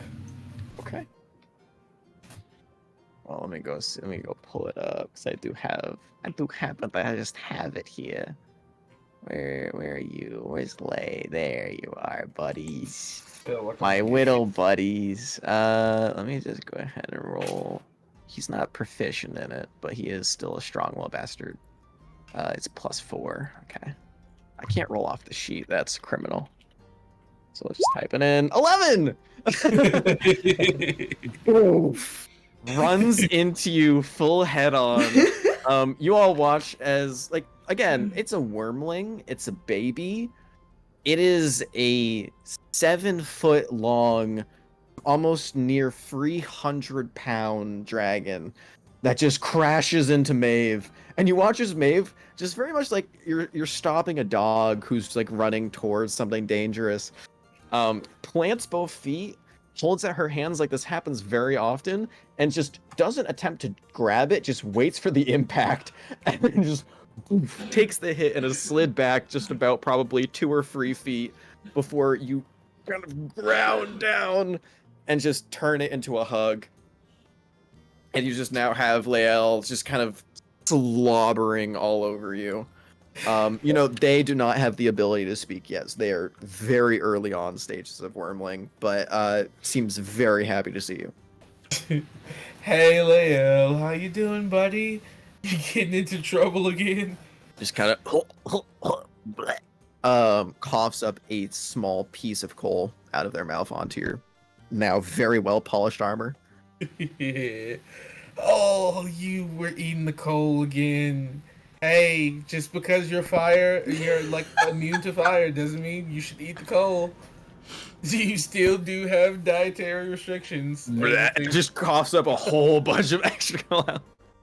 God And damn you see it. Bat quickly starts scooping it up. Sorry, I was refilling the fireplace and she got into it again. I'm so sorry. I'm so sorry. I'm so sorry. No, it's And okay, puts Bat. into a sack. It's okay. God, every time you would think. Oh, we have guests again. Welcome, welcome. Should I prepare rooms, meals? Uh, should I inform anyone of their presence or arrival? Hey, Bat, I think they've been here a while. I think it's time Right. to meet Lady Ashley. I believe she's away on business right now, but she will be back later tonight. Ooh. Would you good, like me to good, set up good. dinner? Yeah, and set up Monopoly. Not, or whatever the version of it is. Oh, you want us to have a game night? Yeah. Oh, alright. And he looks around at all of them. Are you sure? They'll mostly live. They've tangled with death. Should I call in the clerics from down the mountain? Yes. For Okay. sure. Yeah. Will that be coming out of your allowance or the family fund? How much was it last time? We called them? Oh, well, he goes, how many of you want to see? So, if we're doing a cleric per person for one night, around 15 gold. 15 gold total? Yeah. Hey, I think I can cover it from the... Oh, very well, very well. I'll send in for the regulars. Good luck. And then just runs back off into the manor. And you see he kind of like takes this small little like almost clapping contraption and lays Zell's attention. God damn it! It happened again. I knew this would happen because I've been playing way too much Baldur's Gate. I looked at the names of dragons and I was like, why did I do this to myself? Lael immediately looks over and just starts chasing him into the manor again. You just hear, oh, boy, boy. So he disappears down the hall. So are you gonna just dump the party here while you wait for your mom to arrive and you bring Alistair down to see your grandfather? Yeah, I give well, you all know majority of the place. If you get lost and the wormlings try to con you out of coin to guide you back, only trust them at your own leisure. They all might just take the coin. So if you get lost, offer coin and try to only offer coin to scales that shine as brightly as the coin. That lessens your odds of them fucking with you. But yeah. Food, drink, whatever, manners, beds, homes, you all know where they're at generally. So yeah. Have fun. And enjoy yourselves.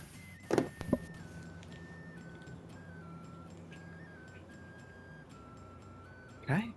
I'm gonna be honest, I thought this whole time we had split up and you were talking to like your grandfather's butler. Yeah. I didn't realize you'd come back with us to the manor. Yeah. Cool. Is everybody down to just stay at the manor while Maeve goes to talk to her grandfather with Alistair? Sure. So you can 100% contest her in doing this if you'd like, or ask to see if you can go along. I don't want to feel like we're just dumping you there with no options. I mean, I think we should immediately let Alistair out of Bruce. Oh yeah, no! As soon as you're within the gates and the boundaries, you just hear a little boom, boom, boom, boom, boom, and you see his kind of like gut bulge a little bit, and you see Bruce turns over to you, man, and goes, "Oh, Oh yeah, you can let him out. blah." Just immediately it just splatters him up to the grass, and you see Alistair's just sprawled out starfish, just covered in the worst mucus possible. I am never gonna do this again. Stands No. up, prestigitations himself off, and you can see a cluster of frog gloop about the size of like a fucking bowling ball just congeals together in front of him from prestidigitation and just He flings it down the mountainside. Oh, I think I would have preferred the barrel. I take it back. Do you need a bath? I'm gonna need something deeper than that to clean my very soul. May I have my? He goes, may I have my clothes back? And he's gonna go change back into his normal outfit and attire before he goes sees Master Dambali. Maeve, Yes. can I come with? I'll be quiet. I'll stand in the background. The disclosure I give everyone that goes to me, grandfather is in the midst of training. What that means is that any and everything is an opportunity to test your reflexes, constitution, and just overall physical hardiness.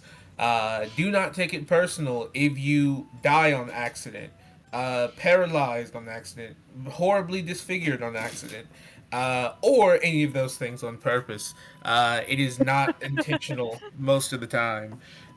So please come at your own confidence in your capabilities, and yeah, don't issue a challenge if you're not ready to see it through and die about it. I'm probably just going to observe him from behind you. Maeve, can you go ahead and make me just a normal flat history check? Ooh, good shit. Flat history, we're looking at a 3. 3? Don't worry about it. You're great. Cool. You're fine. Prospering. Yeah. Yeah, that concerns me, but hey, you know. We're already here. We're in the Nothing shit. bad can happen. Don't worry about it. Cool. So Nothing you're gonna go take Reese. Anyone else gonna try and tag along? She tells Minion to stay with Bruce. Okay. No, I think I'd like to see the next morning, so good night or good day. I think I'll stay back here too. Oh. The music fits so perfectly for the two. Did you want us to meet your grandfather and be beaten to a pulp? No, it's just, I actually don't know what he'll do or how he'll act, so, you've made a smart choice, more than likely. Was it the right one? Oh, I don't know. We want to support you. I don't know what you want us to do. I just need you to tell us what you want us to do. Do what you feel comfortable with. I'm not judging the choice you've made. Okay, well, I don't want to die, so I'm gonna go back. Okay, yeah. Yes, that's amazing. Ghibli, gives you a really weird look, and then just kind of backs away. Bags right to the manor. Wonderful. Okay. So just Reese and Maeve heading down. Gotcha. Before you run off, Maeve, I do have a vested interest in finding myself some of those dragon flakes. Where might someone like me procure some of those? Go into the kitchen area. There. Wait, what'd you just say, Mustang? Dragon flakes? Dragon flakes? Yes. Dragon There's flakes. a whole thing in the RP channel. Yeah, there's a whole uh, thing in our. Yeah, there's a whole. What have I missed? That was a couple episodes ago, wasn't it? Yeah, that was a while ago. Yeah. That was when Reese was getting her ass beat in the basement. The other team was RPing. Oh. Oh my god! Oh, I must have missed it.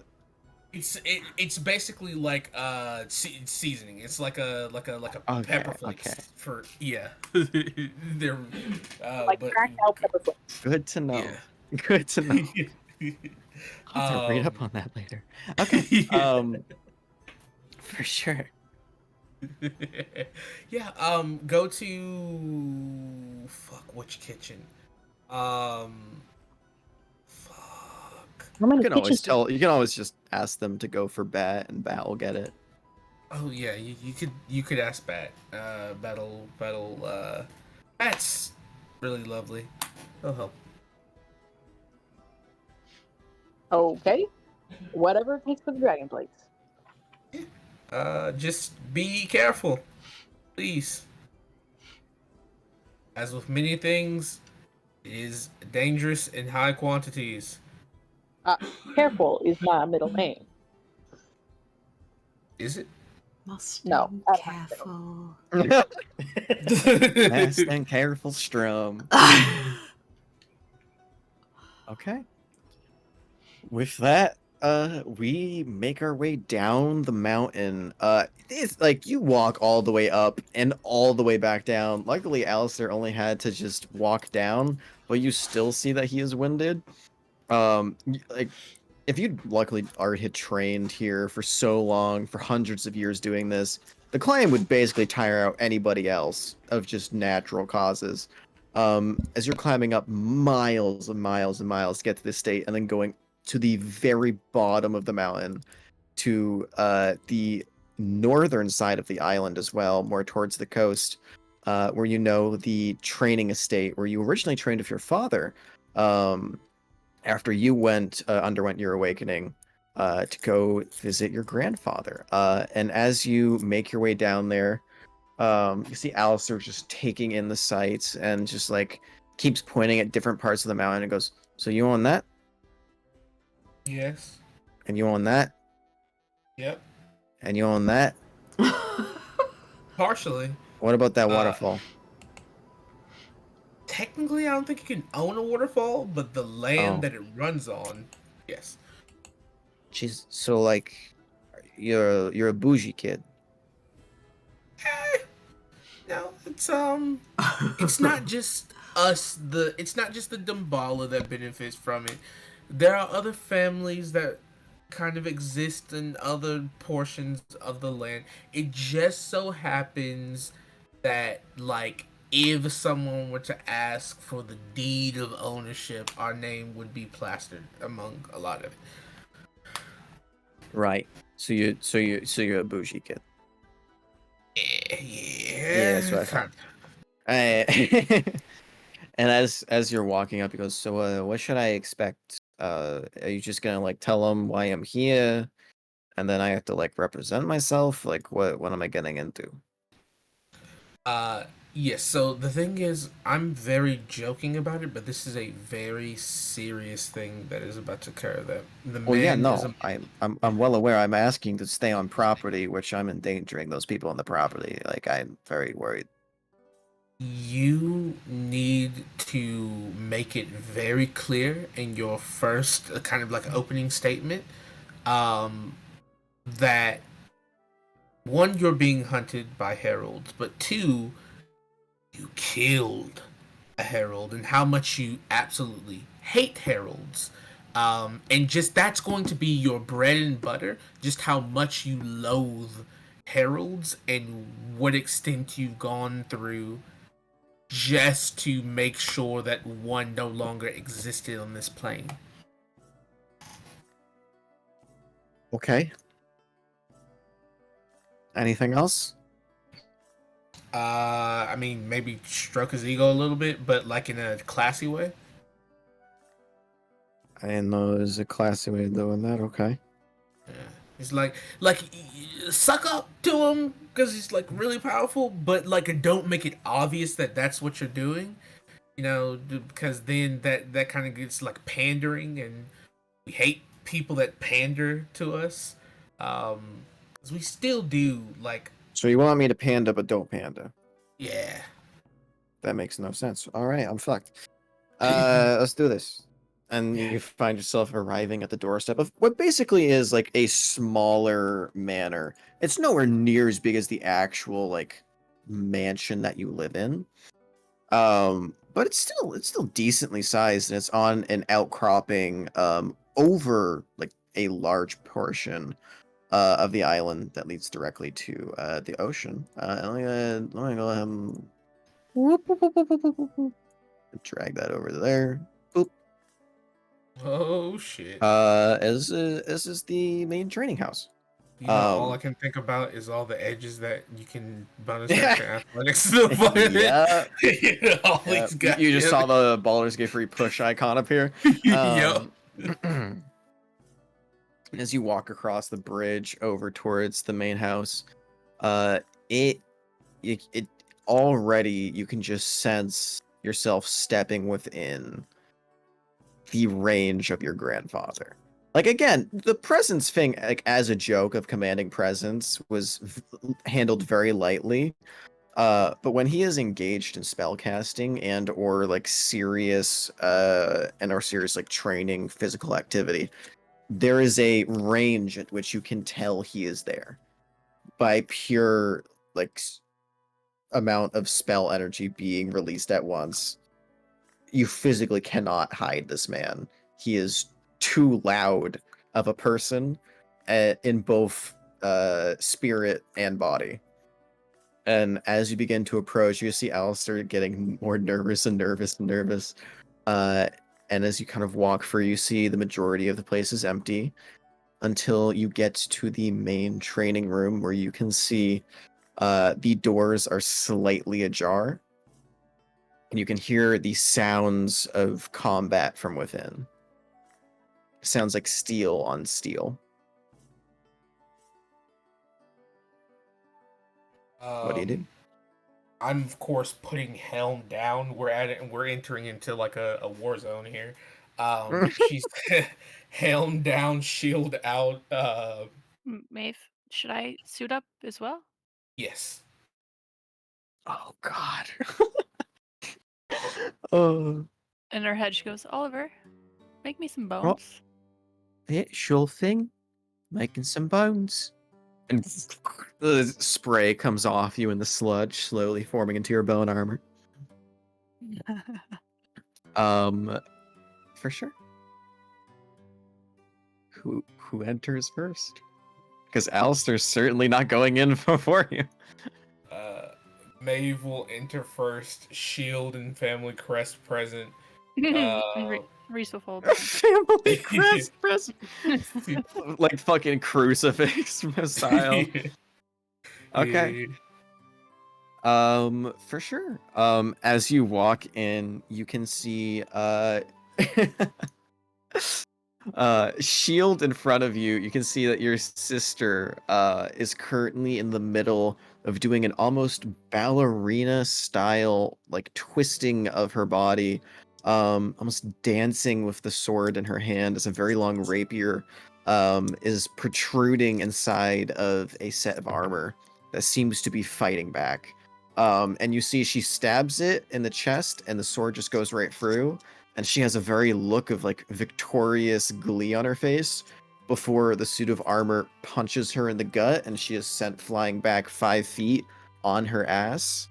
The armor approaches her and raises its sword, and before she can get up, you hear a very loud sigh from across the room, and the armor is crumpled to ash as you see your grandfather lift a finger to cast a spell. And without even acknowledging your presence, you just hear...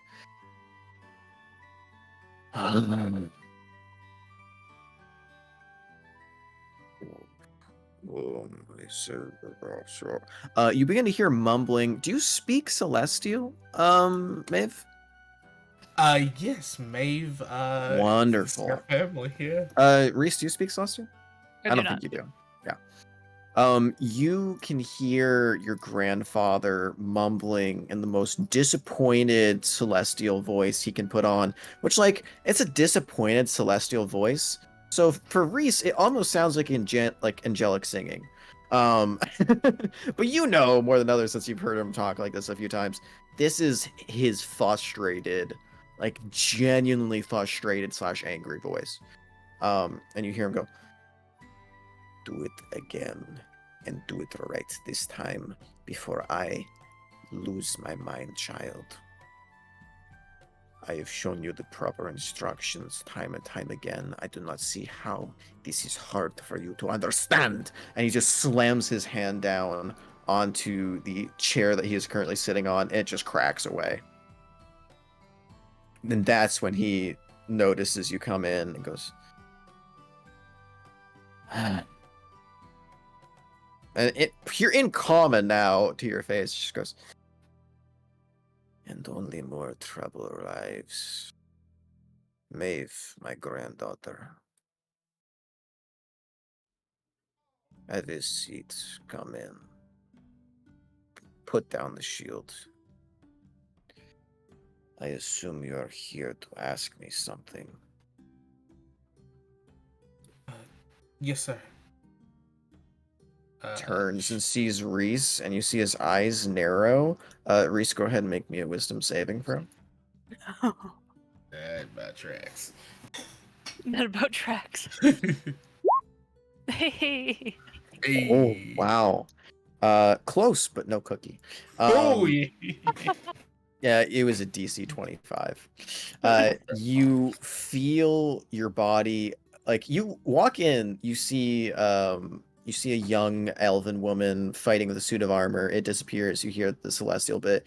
You turn to see Maeve's grandfather, and then your body just locks in motion, and you're just basically stuck in T-pose right now, as your whole person is cast upon you. Who is this? And why are they here? Choose your next words very carefully.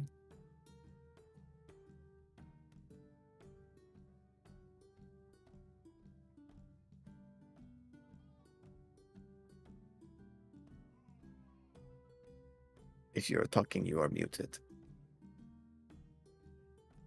Fucker! I knew it. Maeve's mouth is just moving, but the armor muffles it.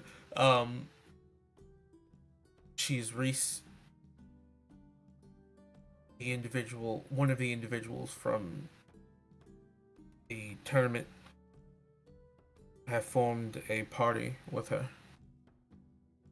And why have you brought this abomination into my house? Because he has not seen the bone armor before. This is nothing like the person that he saw on the battlefield. She desired to see what perfection looked like. Do not. I am in no mood for you to try and appeal to me or my vainness. I don't know what you want, granddaughter, but today is not a good day. What is it that you... And he cuts himself off again as he sees Alistair peeking his head into the room. And he goes, how many have you brought into my domain? My party. Sorry, before I say it, his domain, he means this He means place, this right? house. He means this. Okay, cool. This is the individual that we have come here for. He seeks asylum. See his eyes kind of glisten over him for a moment. And awakens. What do you wish of me? Come. Sit. You see Alistair very slowly, literally tiptoeing, enters the room and looks around for a place to sit and sees that there's only one chair in this entire room and just sits right in the middle of the floor. It is a pleasure, Your Highness, to meet you. My name is Alistair. I am a humble artisan. I hate the heralds. Looks towards you. I have been held captive by the heralds for quite some time. Your lovely granddaughter over here offered that she would attempt to assist in having me stay at your manor if you allow it. As I am a wanted man, I have killed one of their own, and they wish to have my life and my research. I would very much like to keep both, so if it is possible, I would like to try and see if it is possible to stay within your walls. I know it puts you and your family at risk, but from what I've been told of you and what stories I know, Maeve has assured me that the Dumbala estate is the safest place on the island for someone like me to be. And for the pure love of it, Maeve, could you go ahead and make me a persuasion check +4? Gang shit. Alright, persuasion +4. This is going to be for Alistair. Oh, okay, cool. Oh, so just a D20 +4? D20 +4. Oh, okay, gotcha. Come on. He needs not to get killed. 17. 17. Okay. Turns towards Maeve. And your assessment of this man.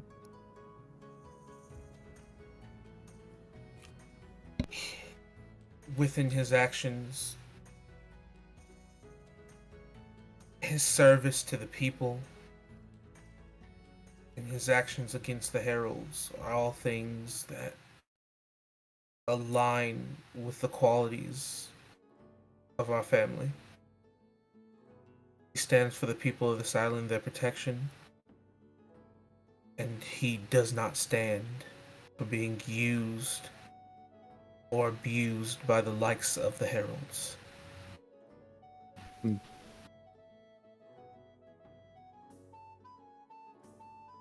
Turns towards Reese, who is still, you're still an old person, so like they're having this conversation, you're watching and hearing all of it while stunned, and you see he flicks his hand and drops you from it. You collapse onto the floor for a moment before standing back up, and he goes, "Why exactly are you here?"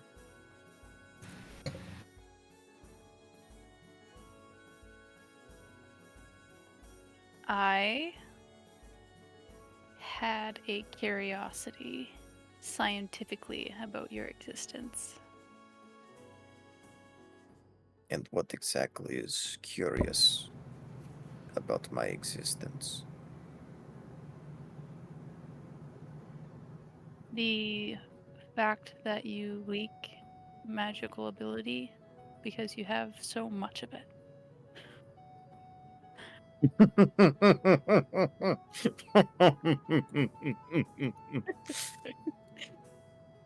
And you are willing to come up close to try and test this fury? Not so much test as silently observe from a distance. And what, do you think I leak magic ability at all times? Which magic ability is a strange phrasing to use. I do not leak magic. I am magic. Not in your arcane sense. I am the divine. Be very See? careful what words you choose when addressing it. Understood. Thank you, Jared. If you want to repost your grandfather as well, you can. Or just reply to the one where we originally posted it. Okay.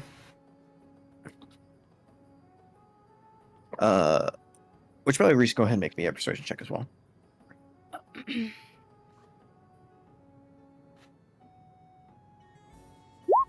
I'm gonna inspiration that. Hey, we're gonna not get a 4. We're gonna get a 3.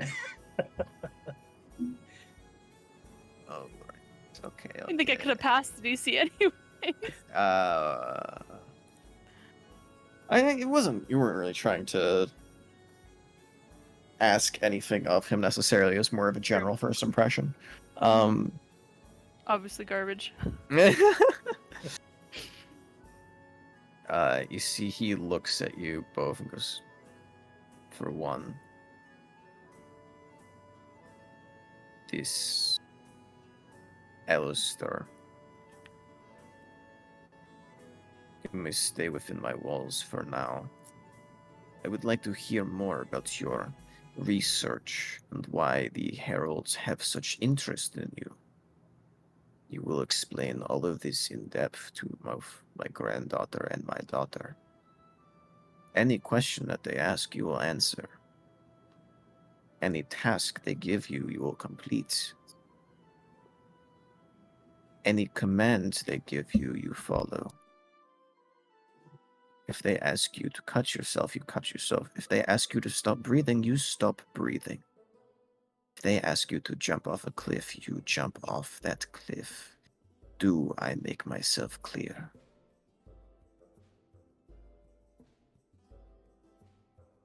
Mm-hmm. Good. Leave my sight. You see, Allison looks up very nervously at you, mate. Do you want me to No. do you want me to just go outside or something? And just leave my sight. Maeve will quickly motion for him to leave. And he just 100% just he bows slightly and then just fucking gets the fuck out of Dodge. Just very quickly like power walks out of the room.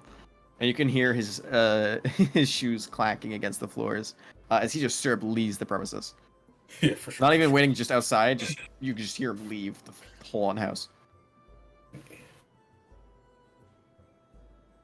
Looks towards both of you. Looks towards Maeve in particular. Remove your helm.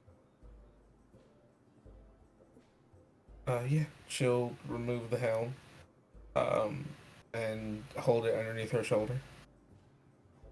Grabs your shoulder and pulls you in closer. Kind of stares into your eyes for a moment.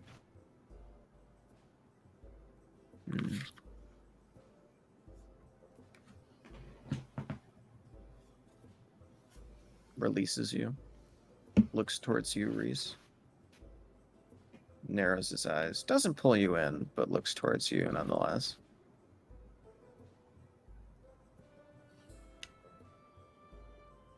How was it? The process. Painful.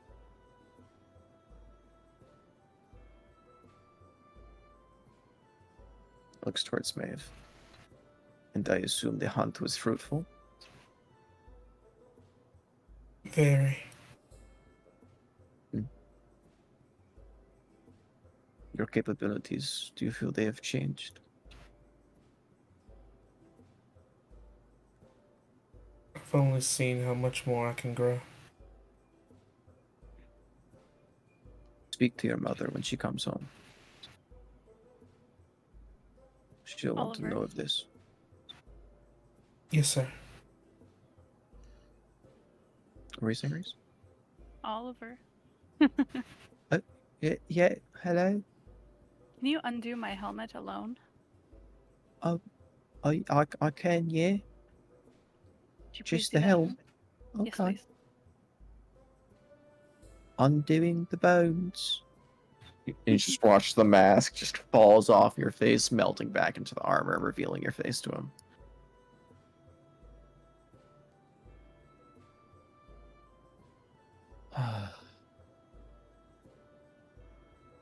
Is that all?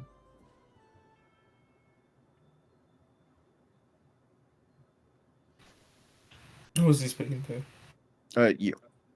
Oh. Yes, sir. I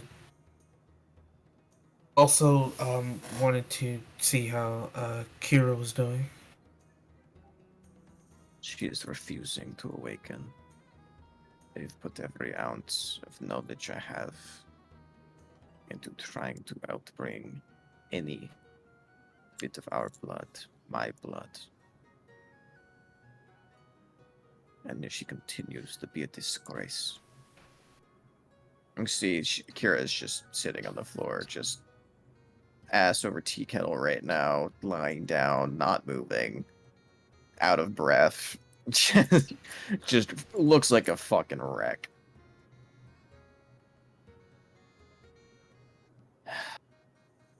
I feel there's no hope for this one. not wanting her grandfather to be disappointed in her younger sister, maybe sparring with me may jog something. She's similar to me, a combination of the dragon and divine claims. She shows neither. She may be of blood, but she shows no talent. Not with blades, not with arcane, not with divine. Nothing. It would do nothing. You grabs your wrist. You were created to be perfect. The unison between our clans. You focus on living up to that first. You don't have time to worry about the others. You have taken yet a small step on your journey. Until you can master both, you do not even concern yourself with the likes of others. I have sensed that you've taken a step, but do not think it is more than a step.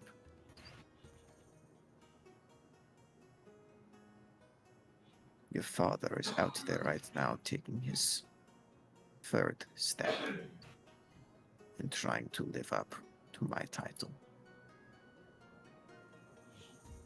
Leans his head over towards Reese. Tell me, Reese, how much do you know of our clan? Our people? I know nothing. Well, let me tell you a little thing. A parting gift, since you're so curious. My family are renowned throughout the entirety of the world, not just Paradise Peak, the world. For both our deeds, our power, our authority, and our trade that we bring. We're given special titles to represent our various deeds and feats throughout the realms. Maeve, what is your mother's feat? What is her title she wears so proudly? Oh, I know what her title is that she wears so proudly. Give me a history check with advantage. Gang. A Alright. while since you've had to even think about it. Yeah. History with advantage. Come on. I need not to get fucked up by my grandfather. 20? What do you- That'll do. Alright. You don't actually remember the entire hierarchy, but you do remember that your family does give out the name of the strongest beast and or monster that they have slain as a title of dominance over others. Your mother's is currently Demon Slayer, as she has gone to the hells and she has slain demons from the very abyss. She is titled Demon Slayer. For her. What is your father? Oh God! Oh God! With a 20, I'll give you that as well. Okay.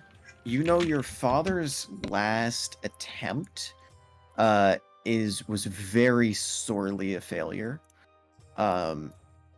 And actually, give me, oh God. You actually wouldn't know, because no, never mind, take it back. You don't know what your current father's is. And after a pause, he goes, Your father is currently out right now trying to prove himself under the name Titan Slayer. Maeve, what is my title? What is the most revered one of our family? And not just of our family, of any family. Is his shit something like Deity Slayer or like a fucking? And with a 20, it is Godslayer. God Slayer. How did I get that name?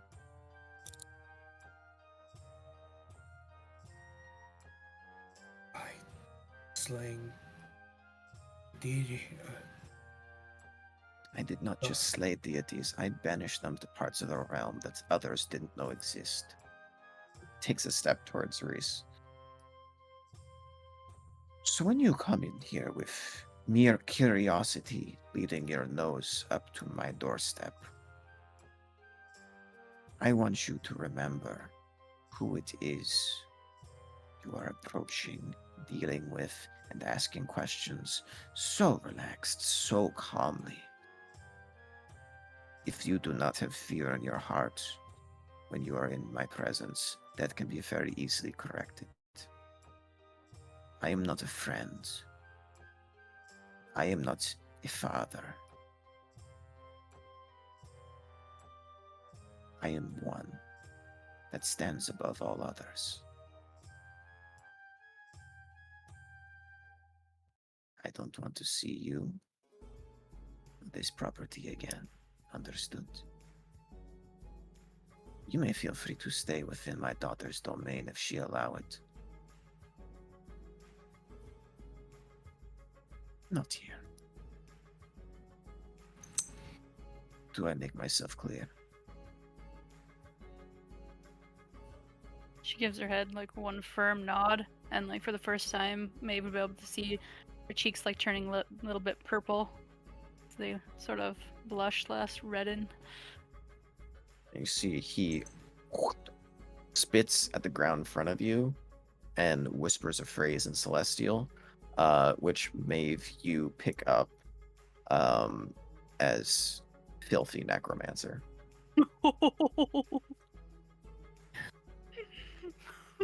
You know on sight now, I'll give it to you now from that history check you failed earlier. If she brought in Minion would have died for sure, at the bare minimum, and it would have put Reese in big danger. As somebody from the God Clan, it is near taboo to even be in the presence of a necromancer without wiping them out from the plane of existence, as they undo basically all of the work that the Elven God Clan has done for generations upon generations. Yep, so he's And- not and- a fan. Yeah, and an elven-based necromancer at that, as part of being a Vidalcan, only makes that worse. Yep. Basically spitting on the floor like he just did to me. You see he walks to the window and just stares off over the large chasm in front of him. Bring your sister back. We are done now. I'll march over kind of like decisively and pick Kira up. How are you gonna pick her up? Just like fireman's carry, or are you gonna put her in your arms? I kind of take one of my arm to like lift her up. Like I take one of my arms underneath like her shoulder. Gotcha, and then pick just her up. lift Yeah, Yeah. shoulder carry for sure. Cool. Do you promptly exit, or do you stay? Reese promptly exits. Does this technically count as a dismissal by him to leave? He said, "Take your sister back." This definitely feels like a dismissal. Yeah. She'll bow and then leave. Sure. You leave, closing the door behind you, and take a deep breath. And Maeve having understanding of all this, you know that went as well as it could have been for Reese. Like the fact that there wasn't any action taken is a very good sign, despite how bad the presentation and initial reaction was walking in bone armor, and a bone arm as a necromancer in a, you know, divine domain. But overall, for Alistair, you feel that he will be safe here. The general issues / orders that he gave him were pretty normal. basically any guest that has stayed here, which you haven't actually had many, get a similar rundown from either your mother or father. Very rarely from him directly, but you feel it was a very good call that you at least informed him of this, and better yet, asked for proper permission before just bringing him in.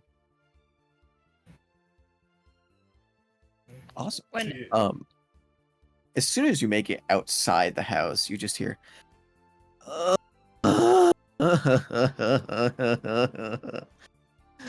Maeve. And she just just bangs her head on your armor.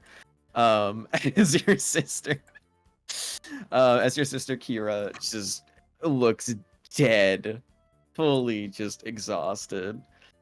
I have been swinging a sword for the last 13 hours, and I hit it once,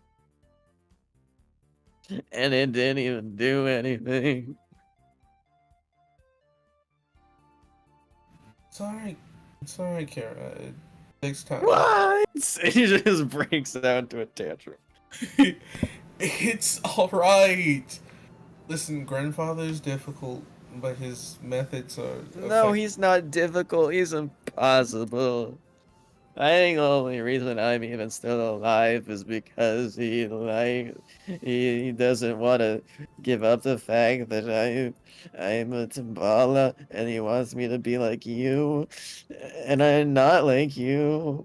I don't have scales. I can't cast magic. I don't have a sword that glows, and the dragons don't even like me. Well, when you were younger, you did kind of pull the dragon scales out a lot. Kind of That was because they were molting, and I wanted to make a necklace out of scales. Not all of them will. Just because the scale is loose doesn't mean they're molting at that moment. How was I supposed to know? I was 20. When they snapped at you, maybe you would have like, maybe I shouldn't pluck this. You're not good at comforting. I'm sorry. No, listen. You don't have to be like me. But I do. Or he said that I can't be part of the family, and that I'm gonna be kicked out. And I'm gonna be left on the street with nowhere to go, no one to care for me. He told that to me in my 70s and 80s and 90s. No, but you awakened. And you're better than me. And I'm far past the awakening phase for an elf. If it was gonna happen, it would have happened. But now I'm just useless. No, you're not useless. It's just you're a late bloomer. I may have accidentally taken the early potential, and you're just like the late bloomer of the family. And she turns and just looks at Reese and goes, "Hi, I'm Kira, by the way." When we left the building, Reese sort of like put a hand on the stone there and has just been leaning there as her heart like raced. Despite him saying that she wasn't fearful, she pretty much was. She just maintained her composure until the end. And you see Alistair's already started walking back up the mountain. He's further ahead, just like, I'll just be up here. I'll be on making my way. I'm sure you'll pass me, but I'll just be on my way. Reese looks over to Kira. Hi, Kira. Hi, it's a pleasure. Maeve doesn't usually bring in friends. It's nice to meet you. I'm not so sure that it is. I don't think your grandfather likes me very much. It's okay. He isn't like anybody unless you're strong. What exactly did he say to me at the end there? Oh, he called you trash because you look like you're made of bones, and his clan eradicated a clan of necromancers in the past, and you remind him of them probably.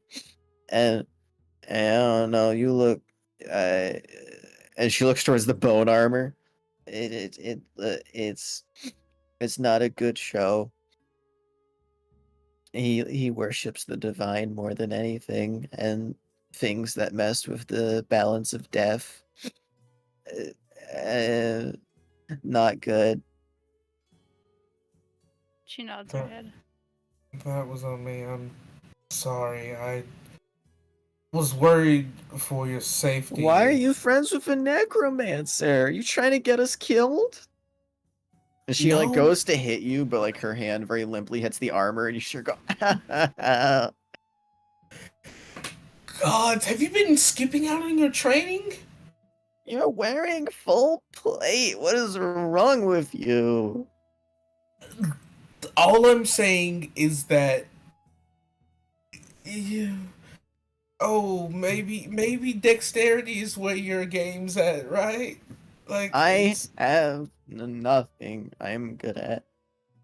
I'm just gonna die a lonely old woman with no one to care for her and nothing to be useful for. I can't cook. I can't fight. I don't have divine energy. I don't have draconic. Can't be friends with a necromancer, and then Reese just sort of like storms off. Uh, life's over. Hey, no, it's not. You're just going through a rough patch. Maybe I should just try and die and reincarnate as something better. I think even a frog would be more skilled at something than me. At least I could breathe underwater then. So when we head back to the house, if you just see a big frog, don't worry about it, okay? Oh my, yeah, it's just balls. And this is the entire trip up, which again is a long walk. It's multiple miles to the summit. And you don't have to go all the way up there, but it's still a good 6 miles, 7 miles up. Oh, yeah. She's gonna look to Kira. Hey, you wanna cheer up? You wanna race to the top? I'll keep the armor on. I can't walk. I've been on my feet for 13 hours, Maeve. Yeah, this is where you push past your limits. I will fall down this fucking mountain that I'm standing on right now. You know what? At least then I might have a chance at reincarnation. Oh my fucking gods. Let's Alright, do it. come on. Ready, set, go. Does she even try to race? You see, as she says ready, set, go, she just starts like almost not like limping running, but like have you seen someone when they're like half asleep but trying to like put energy into something? Like the effort is there, it's just the body is physically not responding to it. So she starts running, but like her arms are almost to the side, like Attack on Titan style running. There's no, it's just limply flapping to the winds. Like she's just like tears to the side, still legs like tripping almost over every step. Go ahead and make me an athletics check. Gotcha. Athletics, normal. This is a 25. 25? Yeah. Are you ready to see her modifier? Oh god! Does she have negatives? Oh, she. It's +0. She's a normal person. She doesn't do bad, but like she does show so much signs of physical exhaustion. But like once you get quarter of the way up, she's heaving, and you're just full armor, just muscling right behind her, not a care in the world, absolute unit style. Yeah, she's like, and the thing is, Maeve is terrified of her grandfather, but is subconsciously a piece of him. So she's probably behind her, like yelling encouragement, like aggressively encouraging her to like keep pushing, go on. You got this. You're only 5 more miles to go. she's And mile 3 into it, she just fully collapses. All right. May will pick her up and proceed to run the rest of the way home with the extra weight. For sure. And all of you arrive back at the manor.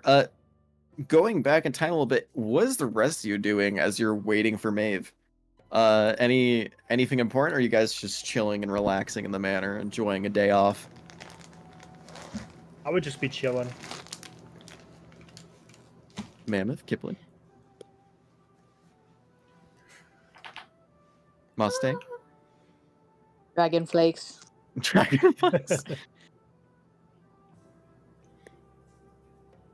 Yeah, I don't think Kipling had anything. Okay. You're all just relaxing. Bat brought out some small snacks in the meantime to keep you satiated until dinner.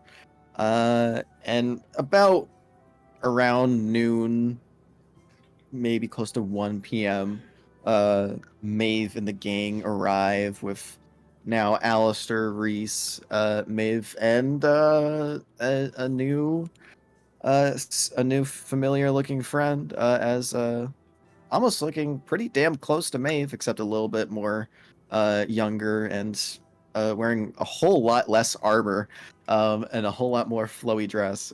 You see Kira as she's being carried in for the door by Maeve.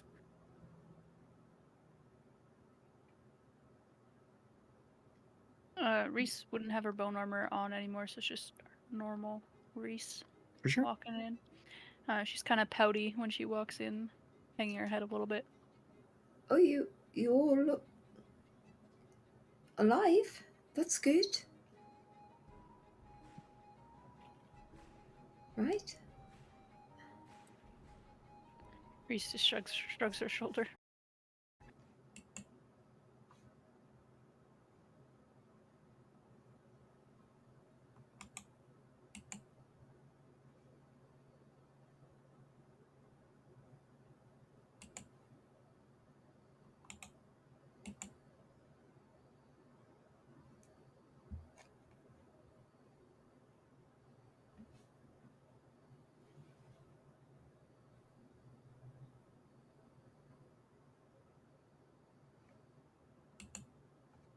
And life is meaningless. Hi, everyone. I assume that you are more of Maeve's friends. My name's Kira. I'm gonna go lie down. Wow. If I ever want to get my soul sucked out of my body, and be like these two, I will remember that I should meet your grandpa. Kira just kind of collapses on a couch. And you see Bat walks up to you, Maeve, and goes, the clerics will be around shortly. Is there anything specific that I should inform them on of what to prepare? Yeah, prepare the. Tell them to prepare the usual spells for Monopoly, or whatever this world's version of It's called Monopoly. Monopoly now. We're fuck it. We ball. It's canon. Okay. And as far as your mother goes,